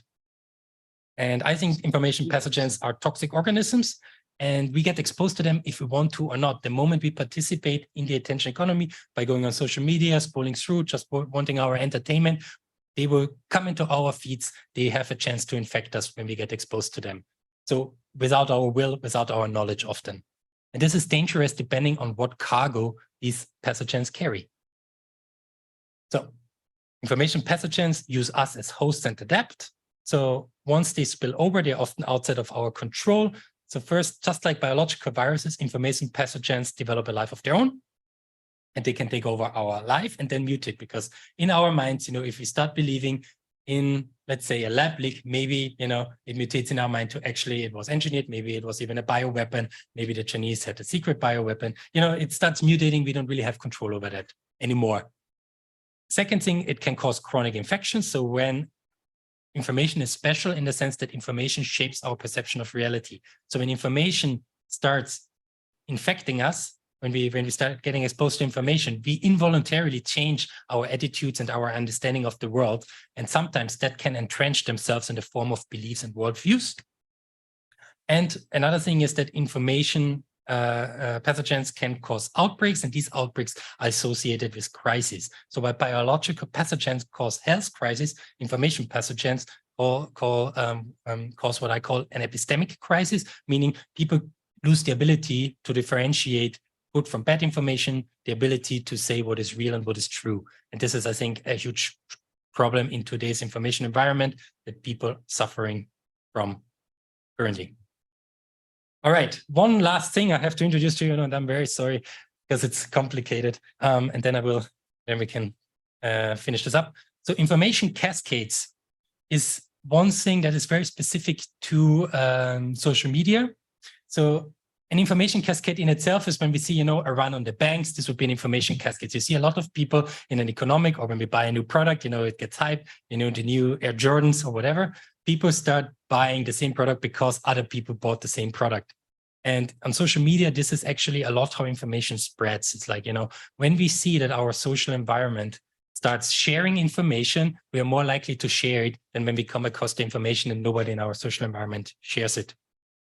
And it's still an emerging field. It's still a bit imprecise. So it sometimes gets mixed up with what is information diffusion. Sometimes it gets up with social persuasion or influence. And I think it works really well when we think about information as a product. Then the information cascade concept really works quite well, because, you know, online, we make the binary decision to reject or to buy information products through engaging with them, either liking, sharing, commenting, or thinking about that. And this is basically when we see other people think about it, share about it, thread about it, we are more likely to do so. And thereby our decisions are not fully our own, and we get influenced by, you know, what our surrounding does. And information cascades have a very unique ability. They restructure our social networks. And this is what's been my latest article. So you see here a little bit the rift between the latest news article about the Atlantic, which, you know, has a sensationalist headline about the strongest evidence for zoonotic origin, versus the Wall Street Journal was about, oh, lableak is now the most likely origin. And you really see the rift going through society. Who wants to believe what? The people who are prone to believe in a zoonotic origin, everybody spread the Atlantic article. The people who believed in the lableak theory got vindicated, everybody spread it was a Wall Street Journal article. And research suggests that this is not a coincidence. It's a feature of information cascades. So what we know is that, you know, when we share information on social networks, we create this assortive networks. Basically, we tend to become more like our network, and we lose connections with people outside of our chosen network. So politically, news coverage, for example, can cause people to lose social ties. And we see this very dramatically, for example, in the US, in the culture war, where, you know, if you're watching Fox News or something else, really defines your social environment. And this is based on information cascades. Some research suggests, like I said, there's a lot of current research going on this topic. So, and for me, what is very interesting is how information cascades kind of interact with information pathogens. Because I believe that information pathogens actually rely on information cascades, right? Because you have to think about a little bit, you know, when we think about the viral diversity out there, not every virus can infect humans. We have natural immunity, we have an immune system. We don't necessarily interact with other people and transmit the information. The same is true for information pathogens. People can come up with all kinds of weird information pathogens in the vastness of the buzzing of the internet. But most of these weird ideas, most of these conspiracy theories, they never reach a broader audience. They just sizzle out, they die out. However, when we have vulnerable communities, you know, they might have reduced immunity. They might have people that are actively spreading or that are super spreaders in these communities. Then we create some kind of environment that's more susceptible to information pathogens. And within these vulnerable communities, I believe it's more likely that we create enough velocity for these pathogens in order to go mainstream, in order to break out and, you know, infect people far beyond the small community where they were created. And interestingly also, so the small community themselves, when you think about the conspiracies here, they keep self-sustaining the outbreak. So we will basically have these niche groups that are some kind of chronically infected. And we know for SARS-CoV-2, this can also cause potentially new variants that keep reading on the same information pathogens, developing deeper ideas on how, you know, it could have been a lab leak, how, you know, maybe it was virus sampling from 2016 that would come here over this mine. And, you know, so there's then this additional aspect to it. All right. So now people ask me, how the hell did I drop into this topic? Well, I started somewhere in the middle of here when this media switch happened and when most people kind of got aware. So this is basically our first information cascade.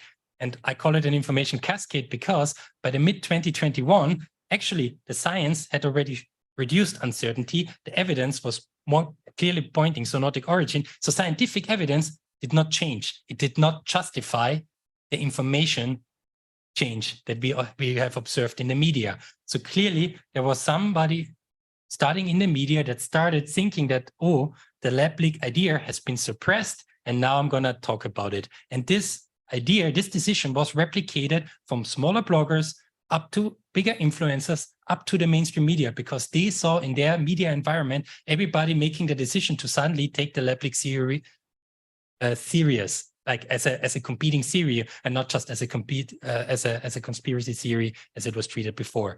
And this caused basically this first big outbreak of the lab leak theory. And we can talk about this also, a little bit when we look at the history here. So this is a history of digital outbreaks. So we had first the bioweapon conspiracy. This was artificially also amplified, but I'm not going to talk about this now. And here, basically, this is the part where we said, okay, there was a Nobel laureate that said there were smoking guns for engineering. There was the Nicholas Wade article about existential risk, and did we open Pandora's box? This is kind of where I got infected. And this is how I got into this story. So I got infected too, because I was primed. I was online. I was watching YouTube discussions and videos. I was listening to people saying, look, we cannot rule out the theory. But for me, it was always, okay, it's a speculation. It's not that important. Also, this blogger here has been very influential in first laying out the scientific case, which doesn't really hold up if you look at the data, but it looks up superficially. And this kind of got me into this idea, okay, a lab leak cannot be ruled out. And then the moment this article from the Bulletin of Atomic Scientists, so I was always interested as a communicator about existential risk with AI, with brain interfaces. This was a serious news outlet. This is something that I trusted a lot. And then I see this article from him here, and I was suddenly convinced, oh, I also neglected it because of the conspiracy theories. I didn't take it serious. Now the lab leak actually is most likely what happened. And for months, I kind of had this idea in my head, and now I got vocal on it on social media. It's like, look, people should not ignore it. It's a conspiracy. So all these things that you hear again and again, it was never investigated properly. I repeated all of that. So for weeks, I was doing exactly like that. I was infected. I was ill. And then, luckily my friend, so the real bad boy of science, so I'm just the co-host, he's the real bad boy of science. He is like, look, there was this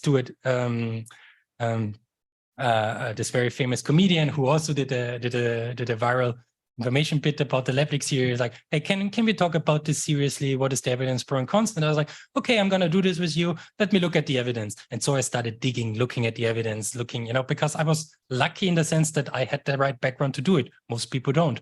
And then I looked at the evidence, I wrote my first article, look, all the evidence points in one direction. This was not engineered, doesn't look very likely. And then we invited the original, blogger, who is actually a very prominent member of this drastic consortium, to talk about and discuss. And then when I talked to him, I realized actually he's not really an expert. He's never seen the inside of a lab. He's just somebody who reads papers, cherry picks information out of it, and then starts pontificating about it. But actually, he has not really a good grasp of the science and how science works. And so here is when I started shifting my mind and then realizing, okay, science tells a very different story.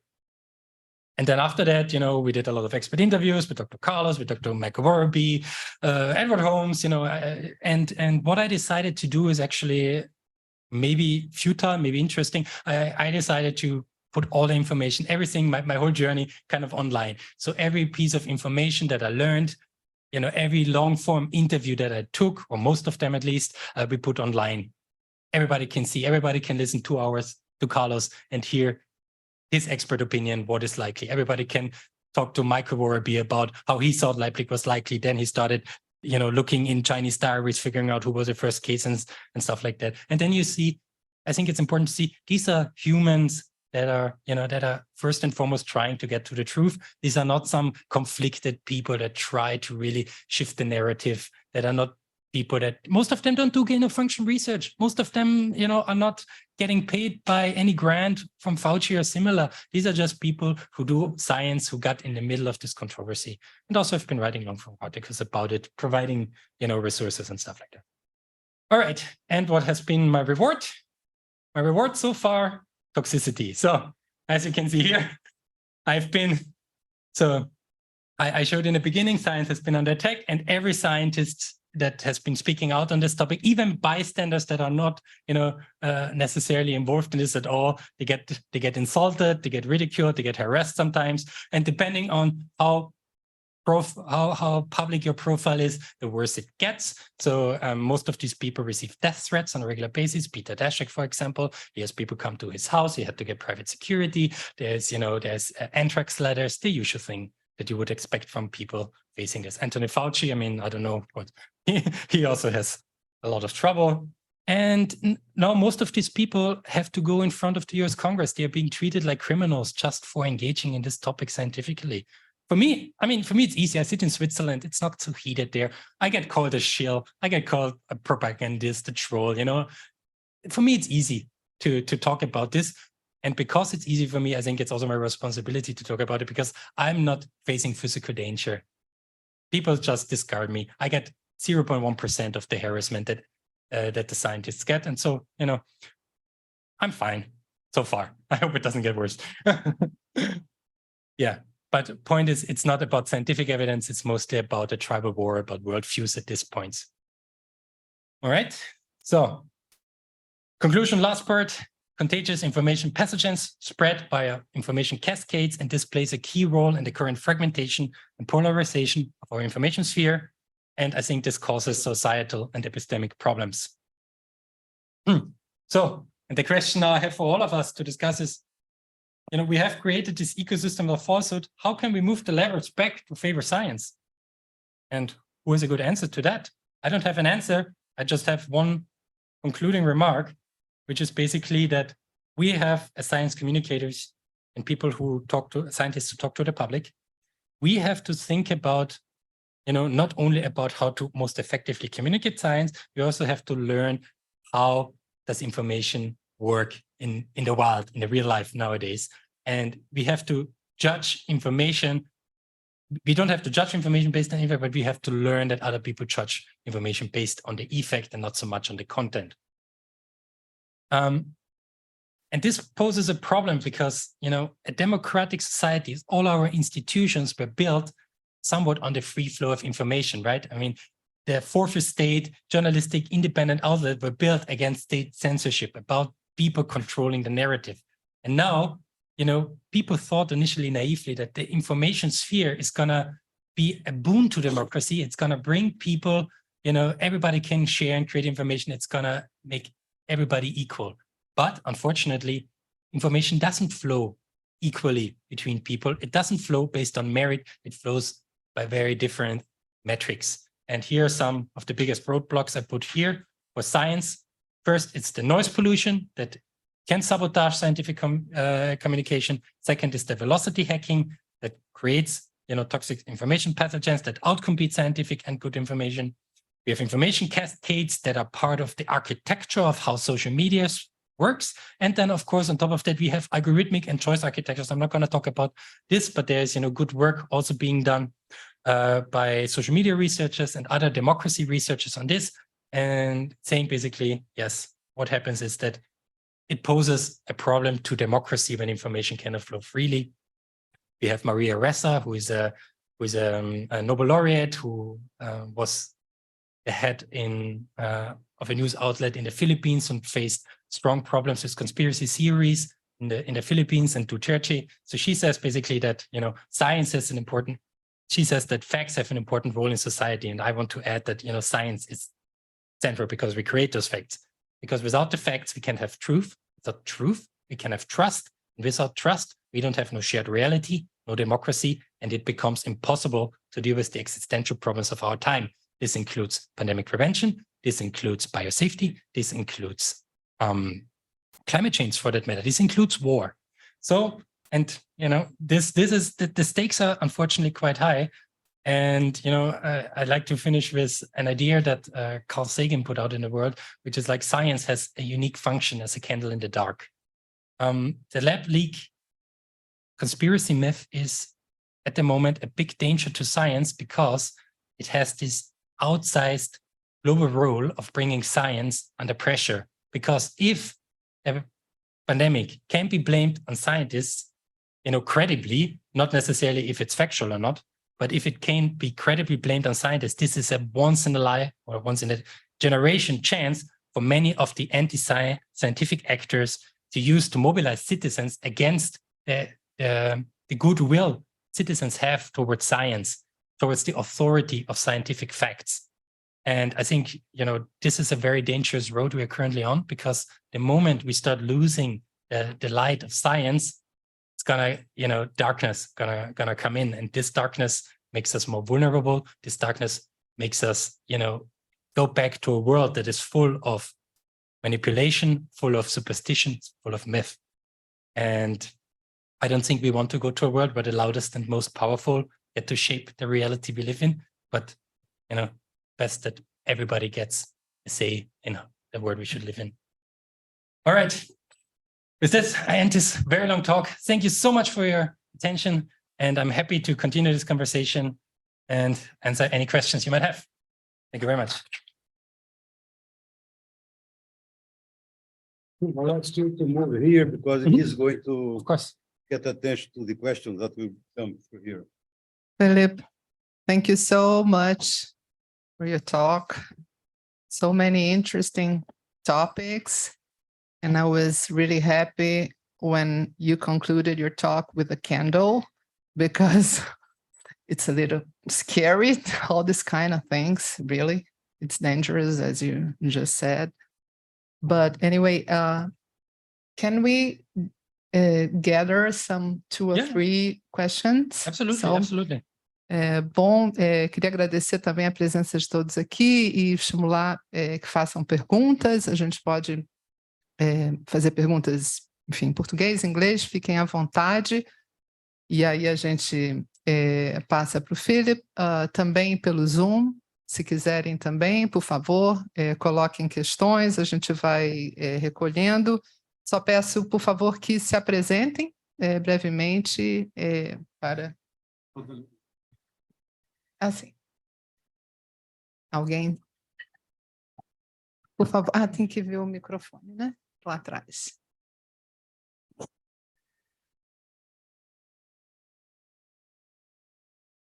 Tiago.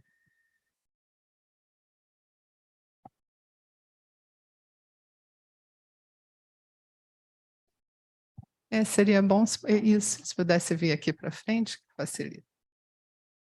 Congratulations, Philipp, on the very nice talk. Thank you. I'm Tiago Souza from CDTS. I'm also a virologist. I have kind of first a curiosity on your scale. Is it empirical, or you drove the quantification by some specific algorithm? You mean on the lableak side? Yeah. So here, this is odds ratios, but they are personal. So it's not, I mean, it's hard, right? Empirical odds ratio. It's what is empirical? I would say it's based on the best available information, and what I gather is the consensus among virologists. However, because we're talking about uncertainty, there's a fraction of uncertainty attached to these odds ratios. So all right, this is let's put it different. This is where I would put the pin, but what is more representative is the uncertainty interval. All right. So you say the information pathogen is kind of neurotropic. And you also say that the infectious route is kind of the information cascade. Mm-hmm. And you also said that how can we not get infected, but how can we get vaccinated? How can we get antivirus for that and prevention for that? So that any kind of research, such as if you teach kids, for example, to be more mindfulness with music and sports and things like that, are they less likely to get infected by kind of this stuff? And we had in Brazil our own drama, not on the lableak specific, but more on chloroquine. Yes. And even the physicians, they use it. Yeah. They had to use it. The patient and the patient family request them to use.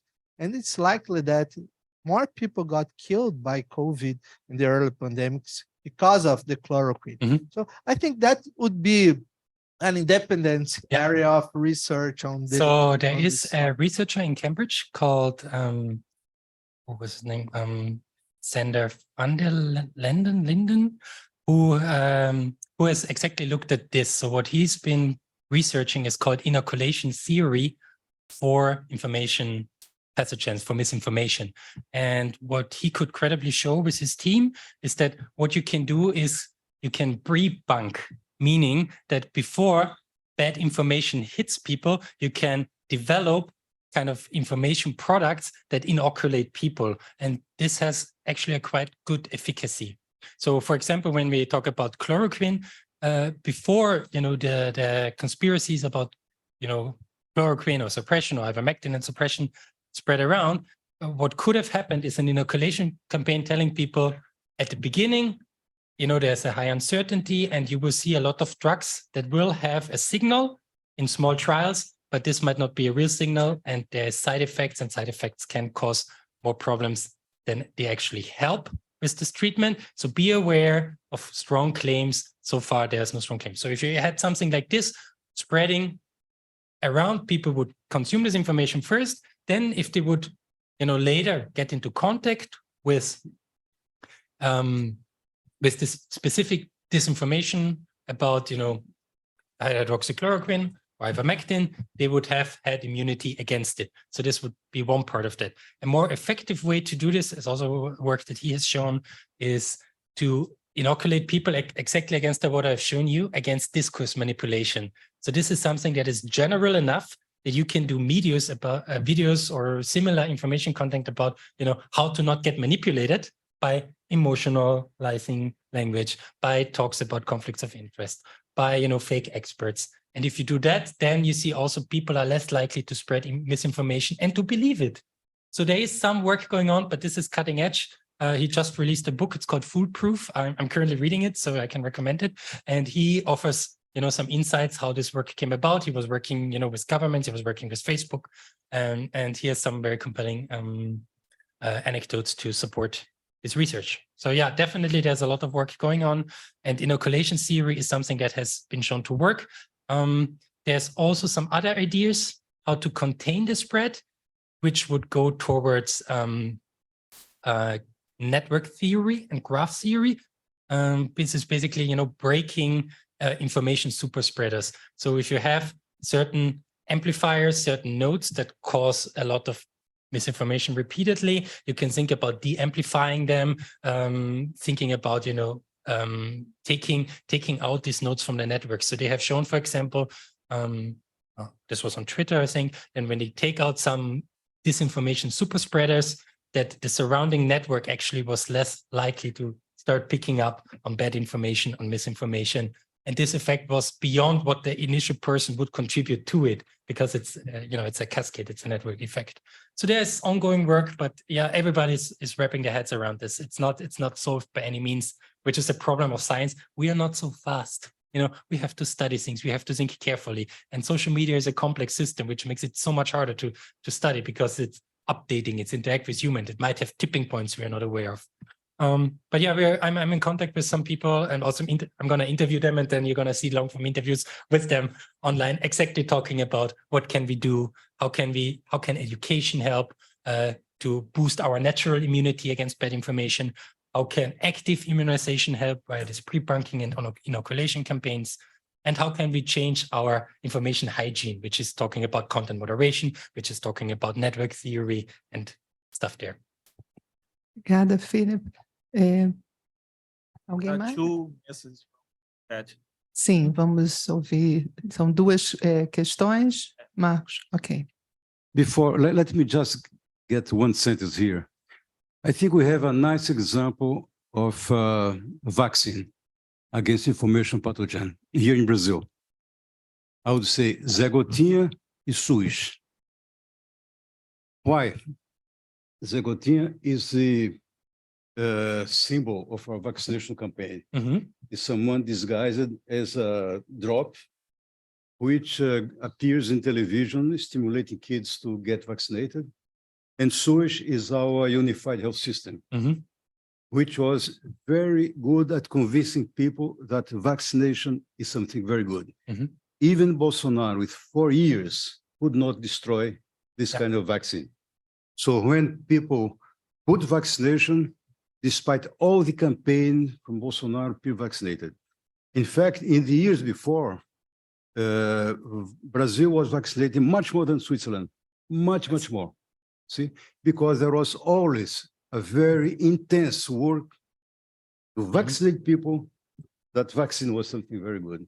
So I think that's something we have to learn. I think sewage, compare here with United States. United States now is on the eve of getting polio. Polio is measles. In the richest communities in Beverly Hills, they don't vaccinate against measles. So I think here we have this good example of Zé Gotinha and the unified health system as very effective vaccine against information pathogen. I agree. It is. So when I did some research on how this spreads, there was one interesting example about vaccine disinformation. So actually, before I did lab leak, I was actually working on vaccine disinformation because this is a big problem. Also in Austria, or my relatives, when the vaccines came, some of them were anti-vaxxers by nature, or from previous ideas that were circulating.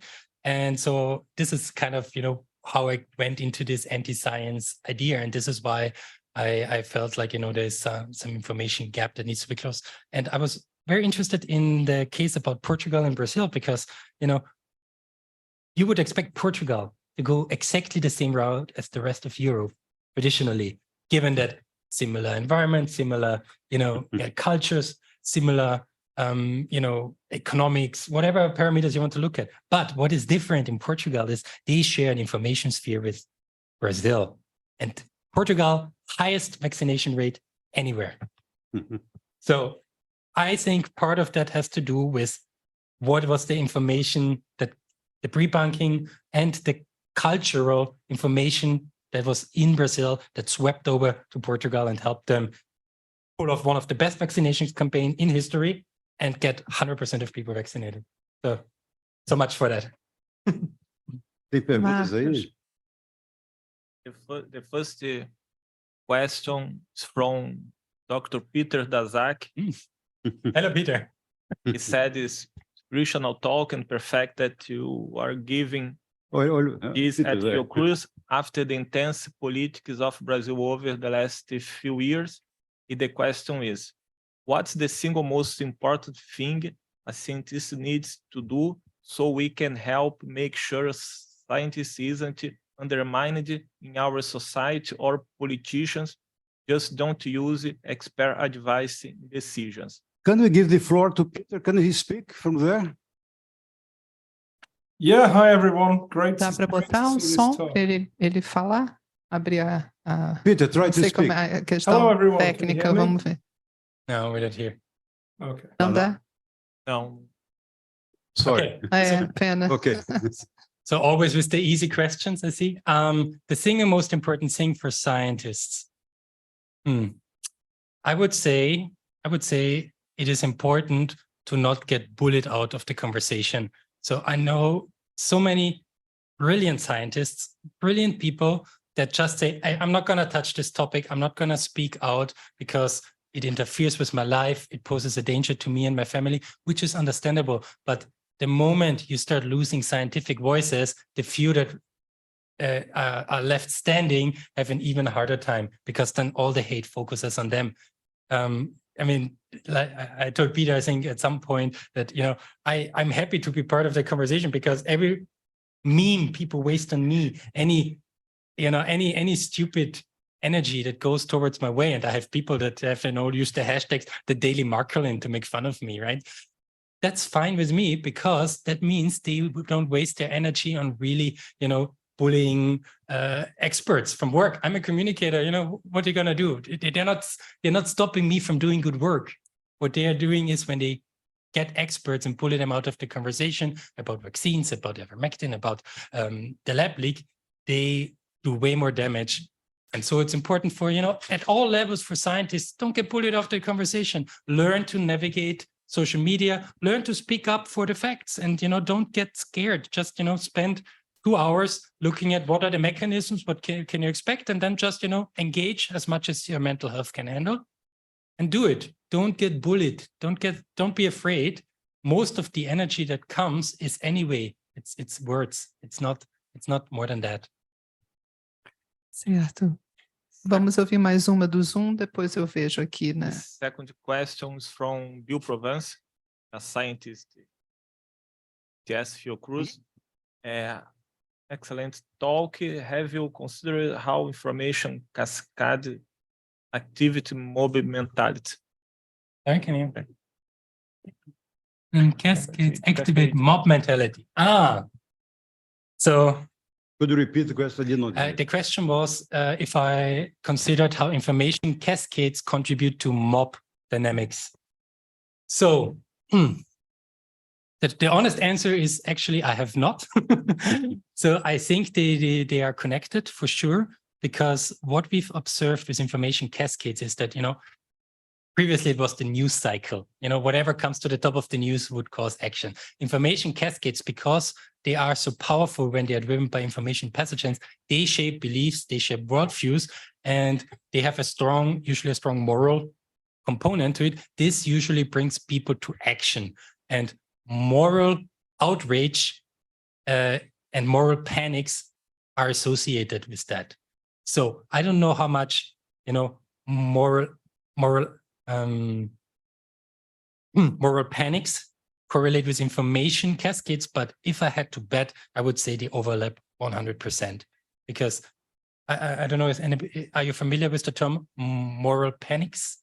So a moral panic is, in the US there was, for example, the satanic panic. I think it's basically an idea that causes such a strong moral hazard to people that they feel like they have to go on the street, they have to protest, they have to riot, and or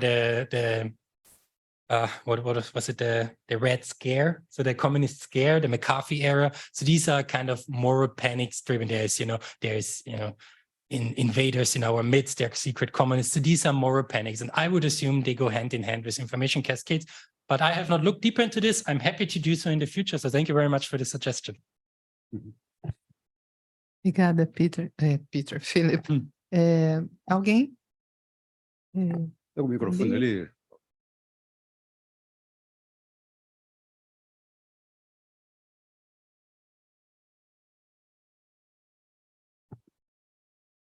First, I would like to thank Philipp for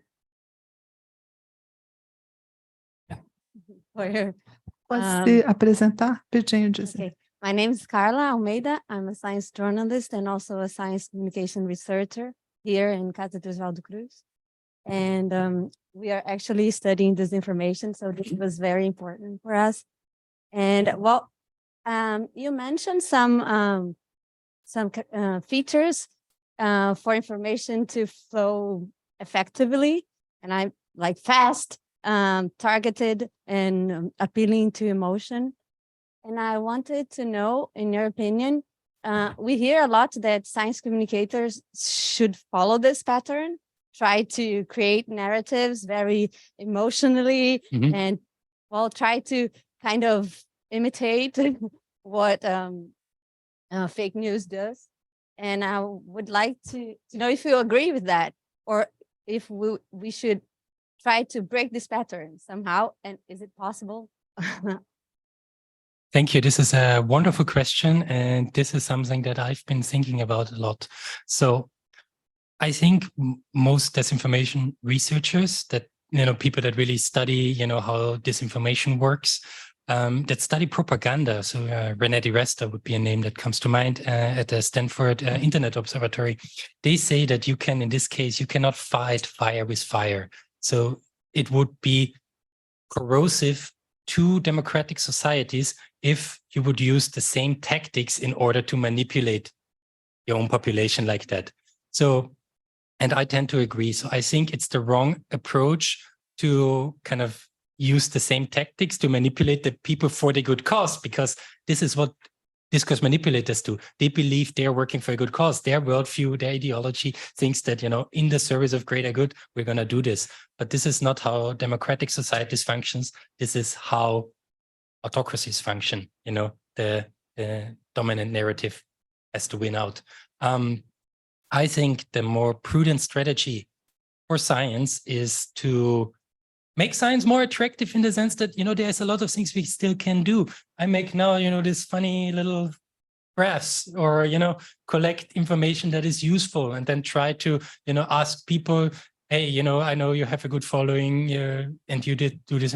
Would you like to share this information? Please, if you agree with it, please share it. So it's more work on our side. We have to put in more work, but we can increase the velocity a little bit. And I think there are fair ways to increase the velocity. Absolutely. And some of this also has to do with what I call framing. So we scientists, we are very narrow. We think about topics, about what concern us, our immediate interests. But most people don't have a good access to that. So as science communicators, what you have to do, you have to start outside. You have to start, there's an onion principle. You start outside and tell people, look, this is about an onion. I'm going to go some layers deeper into it. And then we're going to talk about the chemical molecules that makes you cry. So, and if you start, this is the chemical structure of this molecule, people will not follow you.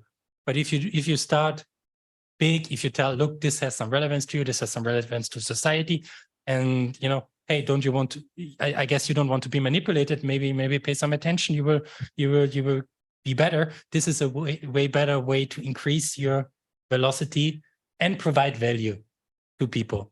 But of course, it's difficult, and I don't think it will, so it cannot succeed in the current environment. Let me be clear about that. There's no way the current information sphere supports this. What we will need is support from the, from the public, from taxpayers, as scientists usually do for research. We might need for outreach, for inoculation campaigns. We might need also repair with some taxpayer money what the technology companies broke, which is the social media platforms and how they run. Because at the moment, even journalists like yourself, they are pushed in a situation that your outlet, your job is not safe if you cannot produce the numbers that justify your existence. Journalists more and more get pressed into these roles that they have produced content that spreads well, that agrees with what most people want to read, not so much what is important for people to hear. So I don't think it will work with the current environment. So we need new regulations. So the EU is actually quite good in that. There has been the Digital Services Act coming from the EU that's started rolling out now, but will get in full force in 2024, which really kind of tries to rein in the power of these information platforms and provide a bit of a more structured approach to how information should flow through society. But of course, early steps, we are 10 years too late. Social media started really exploding in 2012. This is when democracies all around the world started declining. We're 10 years too late. Now there's smart people all around the world that have good ideas what to do. They have to be pushed. Their ideas have to be tested, implemented. And we need society to come together and also help scientists spread the message. So this is what I say. I don't think we have a chance right now, but I see the seeds of change in the wings, and we just have to make sure that people tire. People are not immune to facts. People tire of being lied to. People lie of being manipulated. So it's very cost intensive for manipulators to keep up fake narratives because they have to keep lying to people in order to distract them for very long. So the facts are on our side, the truth is on our side, but with the new media info systems, people never get a pause. They always information cascade after information cascade manipulates them. They never get a pause to just take a breather and realize what's going on. So yeah, I was a bit over the place, but I hope this answered your question. Thank you very much. Let me introduce Zé Gotinha to him. Joe Droplet. Zé Gotinha. Very good. Yes, It's a nice guy. This is the symbol that goes to every vaccination campaign, calling the kids be vaccinated. Very good. Tem uma pergunta? Well, I have a question. Ninguém mais? Não. Philipp, Mais alguma pergunta lá? No. You just mentioned democracy, and we know that there are many targets to people who spread disinformation, deniers, contrarians, or even people who accept this kind of disinformation. I would like you to talk a little bit more about the political dimension of these flows, because people say that if we have to summarize in one word the targets of disinformation, it's institutions, the traditional institutions, not only science, but we are facing this kind of problems in society in general. And so what do you think about how to deal with this kind of political dimension, even when it's not clear, even when it's not partisan? Yeah. So I think this is something, and I've been, I think, Carlos, I sent you my very long article about, I think we are currently at the danger from democracies all over the world. So no democracy is currently safe in the information environment that we have created for ourselves, because democracies first presuppose an equality of influence, and influence in the international economy is all at the top, is with the winners, not with everybody else. And also democracy assumes that there's a free flow of information. This was always the strong point of democracy. Countries that are under autocracy, they have controlled narrative, they have censorship. This is the old model of autocracy. And these countries, they would lose the competition in the world because they can just not handle, they are not as adaptive as a society that has lateral information transfer. In the new world, we see something very different. We see that actually autocracies are the first people that really make use of these new information systems. And the censorship that we see today doesn't happen necessarily anymore by repression, by digital repression. It still happens in Russia and China, but more and more it happens via what I call noise, via noise pollution. So in order to control a narrative, and Steve Bannon, is this American political person, is very famous for saying, we just flood the zone with bullshit. And this is a very effective tactic to drown out the authoritative voices that we are used to hearing in our democratic discourse, which is democratic institutions, scientific institutions, media institutions. All of these have seen a decline in their influence, a decline in their trust, and a decline in their impact. And this is, I think, democratic society doesn't work without these institutions, because the moment we bring it down, we cannot have a democracy of influences. It doesn't work like that, because humans individually are too biased. We are not capable of holding too much information, of integrating information that well. We need some kind of layered system that, that is impacted by ground roots, of course, and by citizens, but that has some institution and professional incentives that are outside of the individual person kind of weighing for power, because power corrupts. And what the current information field does is it shifts power to new actors. And we see these new actors kind of, trying to entrench themselves in the information sphere and in real life. And I think this is the fight we have to fight. And this is a fight that all citizens should be engaged in fighting, because even if you are politically, very, let's say, on the right or on the left or completely somewhere else, you still want to live in a system where your voice is heard and not just where, where you get disenfranchised. And yeah, I think this is the route we're currently heading in. And we have to do our best to stop this. And this can be, regulation that's coming from the political side of the social media platforms. This could be adaptation by institutions for the information age.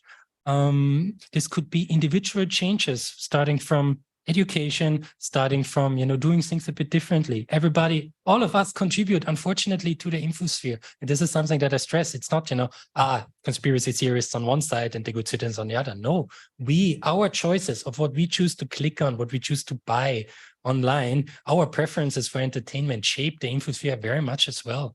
And, every time you see a scientific content that you think is valuable, do your part in sharing it. And anything that feels emotionally engaging, take a pause. Do you really want to share that? So these are all things, and this is what makes it complicated, right? It's collective action. Collective action is difficult without institutions. Yeah, thank you. And just to add, because it's interesting and somehow challenging also, because this situation brings not only communicators, but also scientists into the political arena. Yes. Because you have to fight, as you said, and scientists also have to put themselves into this stage. Yeah. And it's not always simple to do that, because we have this idea that science is separated from politics, and that's an example that shows us that it's not. Exactly. Yeah. So it's a very fine line, science and politics. And I think we have to distance ourselves from the idea. Yes, science should be apolitical. There's no question that science should be apolitical, but scientists by themselves, they have a duty to wider society that is political. And if you think about history, science is the one global, really the first and maybe the only true global endeavor humanity has ever engaged in. All around the world, there are scientists that are joined in this quest for knowledge. And, scientific collaborations between, let's say, Soviet Russia and the US, was on nuclear weapons, was essential to prevent war. I mean, if this is not political, what is? The same is going to be true for the 21st century. We will see more pandemics because we build a world that is, prone for more virus spread of both information pathogens and normal viruses. And if we don't come together as a global community, we will not prevent the next prevention if we're going to be worse off. And I think I've said this previously, while scientifically, like pure from a technological, scientific point of view, we are better prepared to thwart the next pandemic, socially, politically, nationally, we are worse for the next pandemic. We are worse prepared. And who is gonna fill that gap? I think it's the duty of scientists to, uphold that candle in the dark when it's getting dark. It was a luxury that scientists could be in the ivory tower for long and don't care for long. But, this probably will have to change. And, this is difficult because science is not like an interest group. It's not, we are a minority wherever we are in every country. Scientists are minority. We are not gonna, convince people via being an interest group that politicians have to accommodate. No, we can only convince the society when we show our value, when we persuade people that, that truth and facts are important. And this is our role as scientists. And this is a role that, maybe not every scientist has to uphold every day, but we should really think about most scientists upholding this role most days. And I think this message has to come in at some point to wider society. Really important. Observation question. Okay. The same line of the Simone said, an important example in Brazil, doctors as a professional activity should look to the science. But in Brazil, many doctors during the pandemic support the fake news and the anti-scientific discourse because they have a far-right ideological association. It was a big problem during the pandemic is that because many doctors work from the virus, the virus. So I think when we talk about medical professionals, there's two effects that we see. First, I think it's this media amplification bias of contrarians. Medical contrarians get 1,000 times the coverage that normal doctors. So I don't know the specific of Brazil, but I would assume that the fraction of doctors that are behaving maybe unethically or badly or falling for this information is potentially way smaller than the doctors that are following evidence-based medicine. But what can help is also for doctors and journalists is to have liaisons, to have people that are at this interface that make sure that, you know, that break down some scientific ideas and scientific, how does science work for these professions? And as a professor in the US, and he says, you know, basically, we have been teaching science wrong, starting from school. We should not have been teaching science about, you know, this is just a collection of facts, and, you know, you do an experiment, blah, blah, blah. What science should really be about is like, you know, how do we get a good epistemic? You know, meaning how do we create knowledge? What is the scientific process? How does it work? How does it reduce scientific uncertainty? You know, why is there in the beginning high uncertainty? How do we narrow it down? What are these processing steps? Because this is something that will stay with people for life. And then the next time a crisis happens and science doesn't have all the immediate answers, or, you know, things change around, people will not be surprised, because they know science is a gradual process that slowly approximates ever more likely truths. And yeah, it is a factor. It's a disconnection between scientists being too far in the ivory tower, and you know, other professions not necessarily knowing what's going on, even though they are working with science every day. This is not only true for medical doctors, by the way, it's also true for a lot of technology. So, which is super interesting from a certain perspective, is a lot of technologists were spreading the most disinformation because they were very good at hacking the system. They know how the algorithmic system works to spread information, but they are not necessarily, you know, clear about sometimes the messy nature of science, sometimes the uncertainties. When you're an engineer, a software engineer, you're not necessarily familiar with the scientific process. So these people easily start, you know, becoming information super spreaders because they have the technological capabilities of understanding the new systems, but they lack the scientific understanding of, you know, how science works. And this, you know, this misunderstanding leads them to be prone to falling for information pathogens that go against science, and that they will then amplify. So it's an interesting dynamic. We've seen this a lot with technologists and engineers. I like very much this idea to understand and to teach how science works in the real world, because Karl Bergström is the professor that advocates for this. He has written about this. Because that's when social scientists and historians of science can really help. Yes. Because we study that, how science is a process, is made not only by scientists themselves, but by different groups from societies. So it's a very good idea. Absolutely. And I think this is something that all of us learned in the hard sciences. I mean, Peter Daszak did not understand what was happening to him when it started, you know, the conspiracies flowing, him being, you know, enemy number one. And he did not understand what was going on and how it works. And sorry.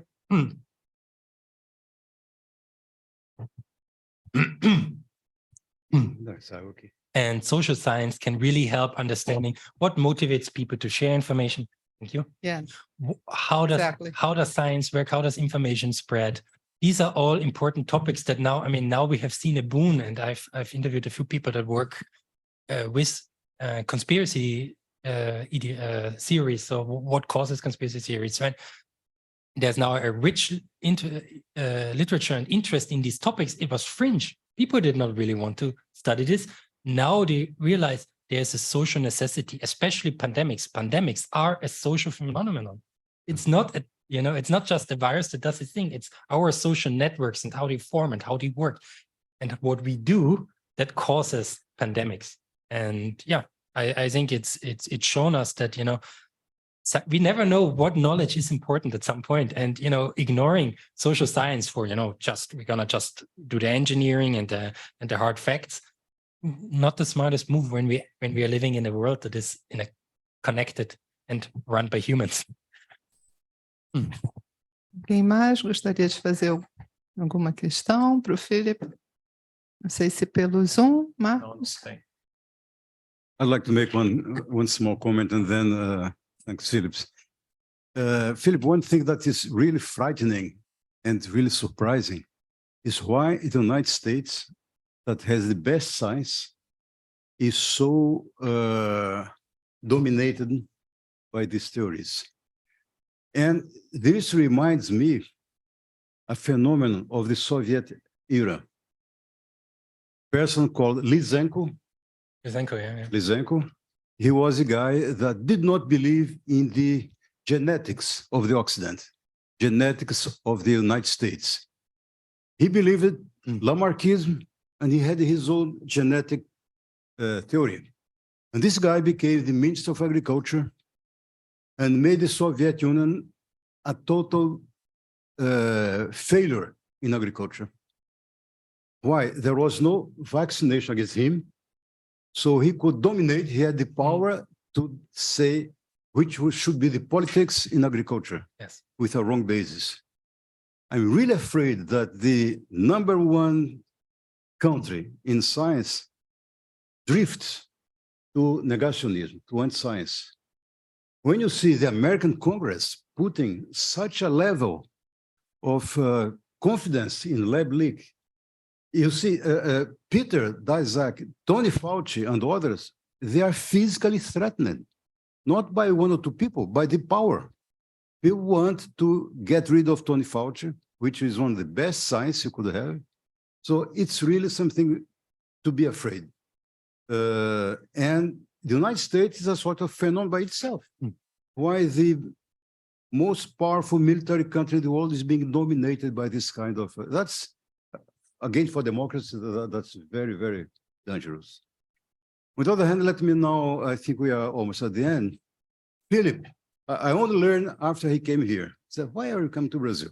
I learned that his wife is a Brazilian scientist, so he has familiar ties to Brazil. Philip, my hope is that in addition to the familiar ties, that you get professional partnerships. That would be wonderful. And you are in a place where you can find a lot of people with similar interests, similar knowledge, and similar will to collaborate. So we'd like to thank you for this opportunity. I'd like to thank Simone, because you see Simone Petraglia Kropf. She is one of our scientists from this house of Oswaldo Cruz. So I think I really thank you both for this marvelous afternoon. And I would ask again to give it. And we have a nice terrace. So we could then have some sort of informal chat in the terrace while looking at the beautiful view of Fiocruz. Ok? Muito obrigada, Philipp. Obrigada obrigado. também às pessoas aqui e do Zoom que assistiram. It has been an honor. E só para terminar, eu acho que esse é um exemplo, como eu disse no início, de boas perspectivas na Fiocruz, de podermos fazer essa troca multidisciplinar, interdisciplinar, com vários grupos em várias áreas, porque essa é uma discussão que certamente interessa a todos e é o nosso papel como cientistas, não é?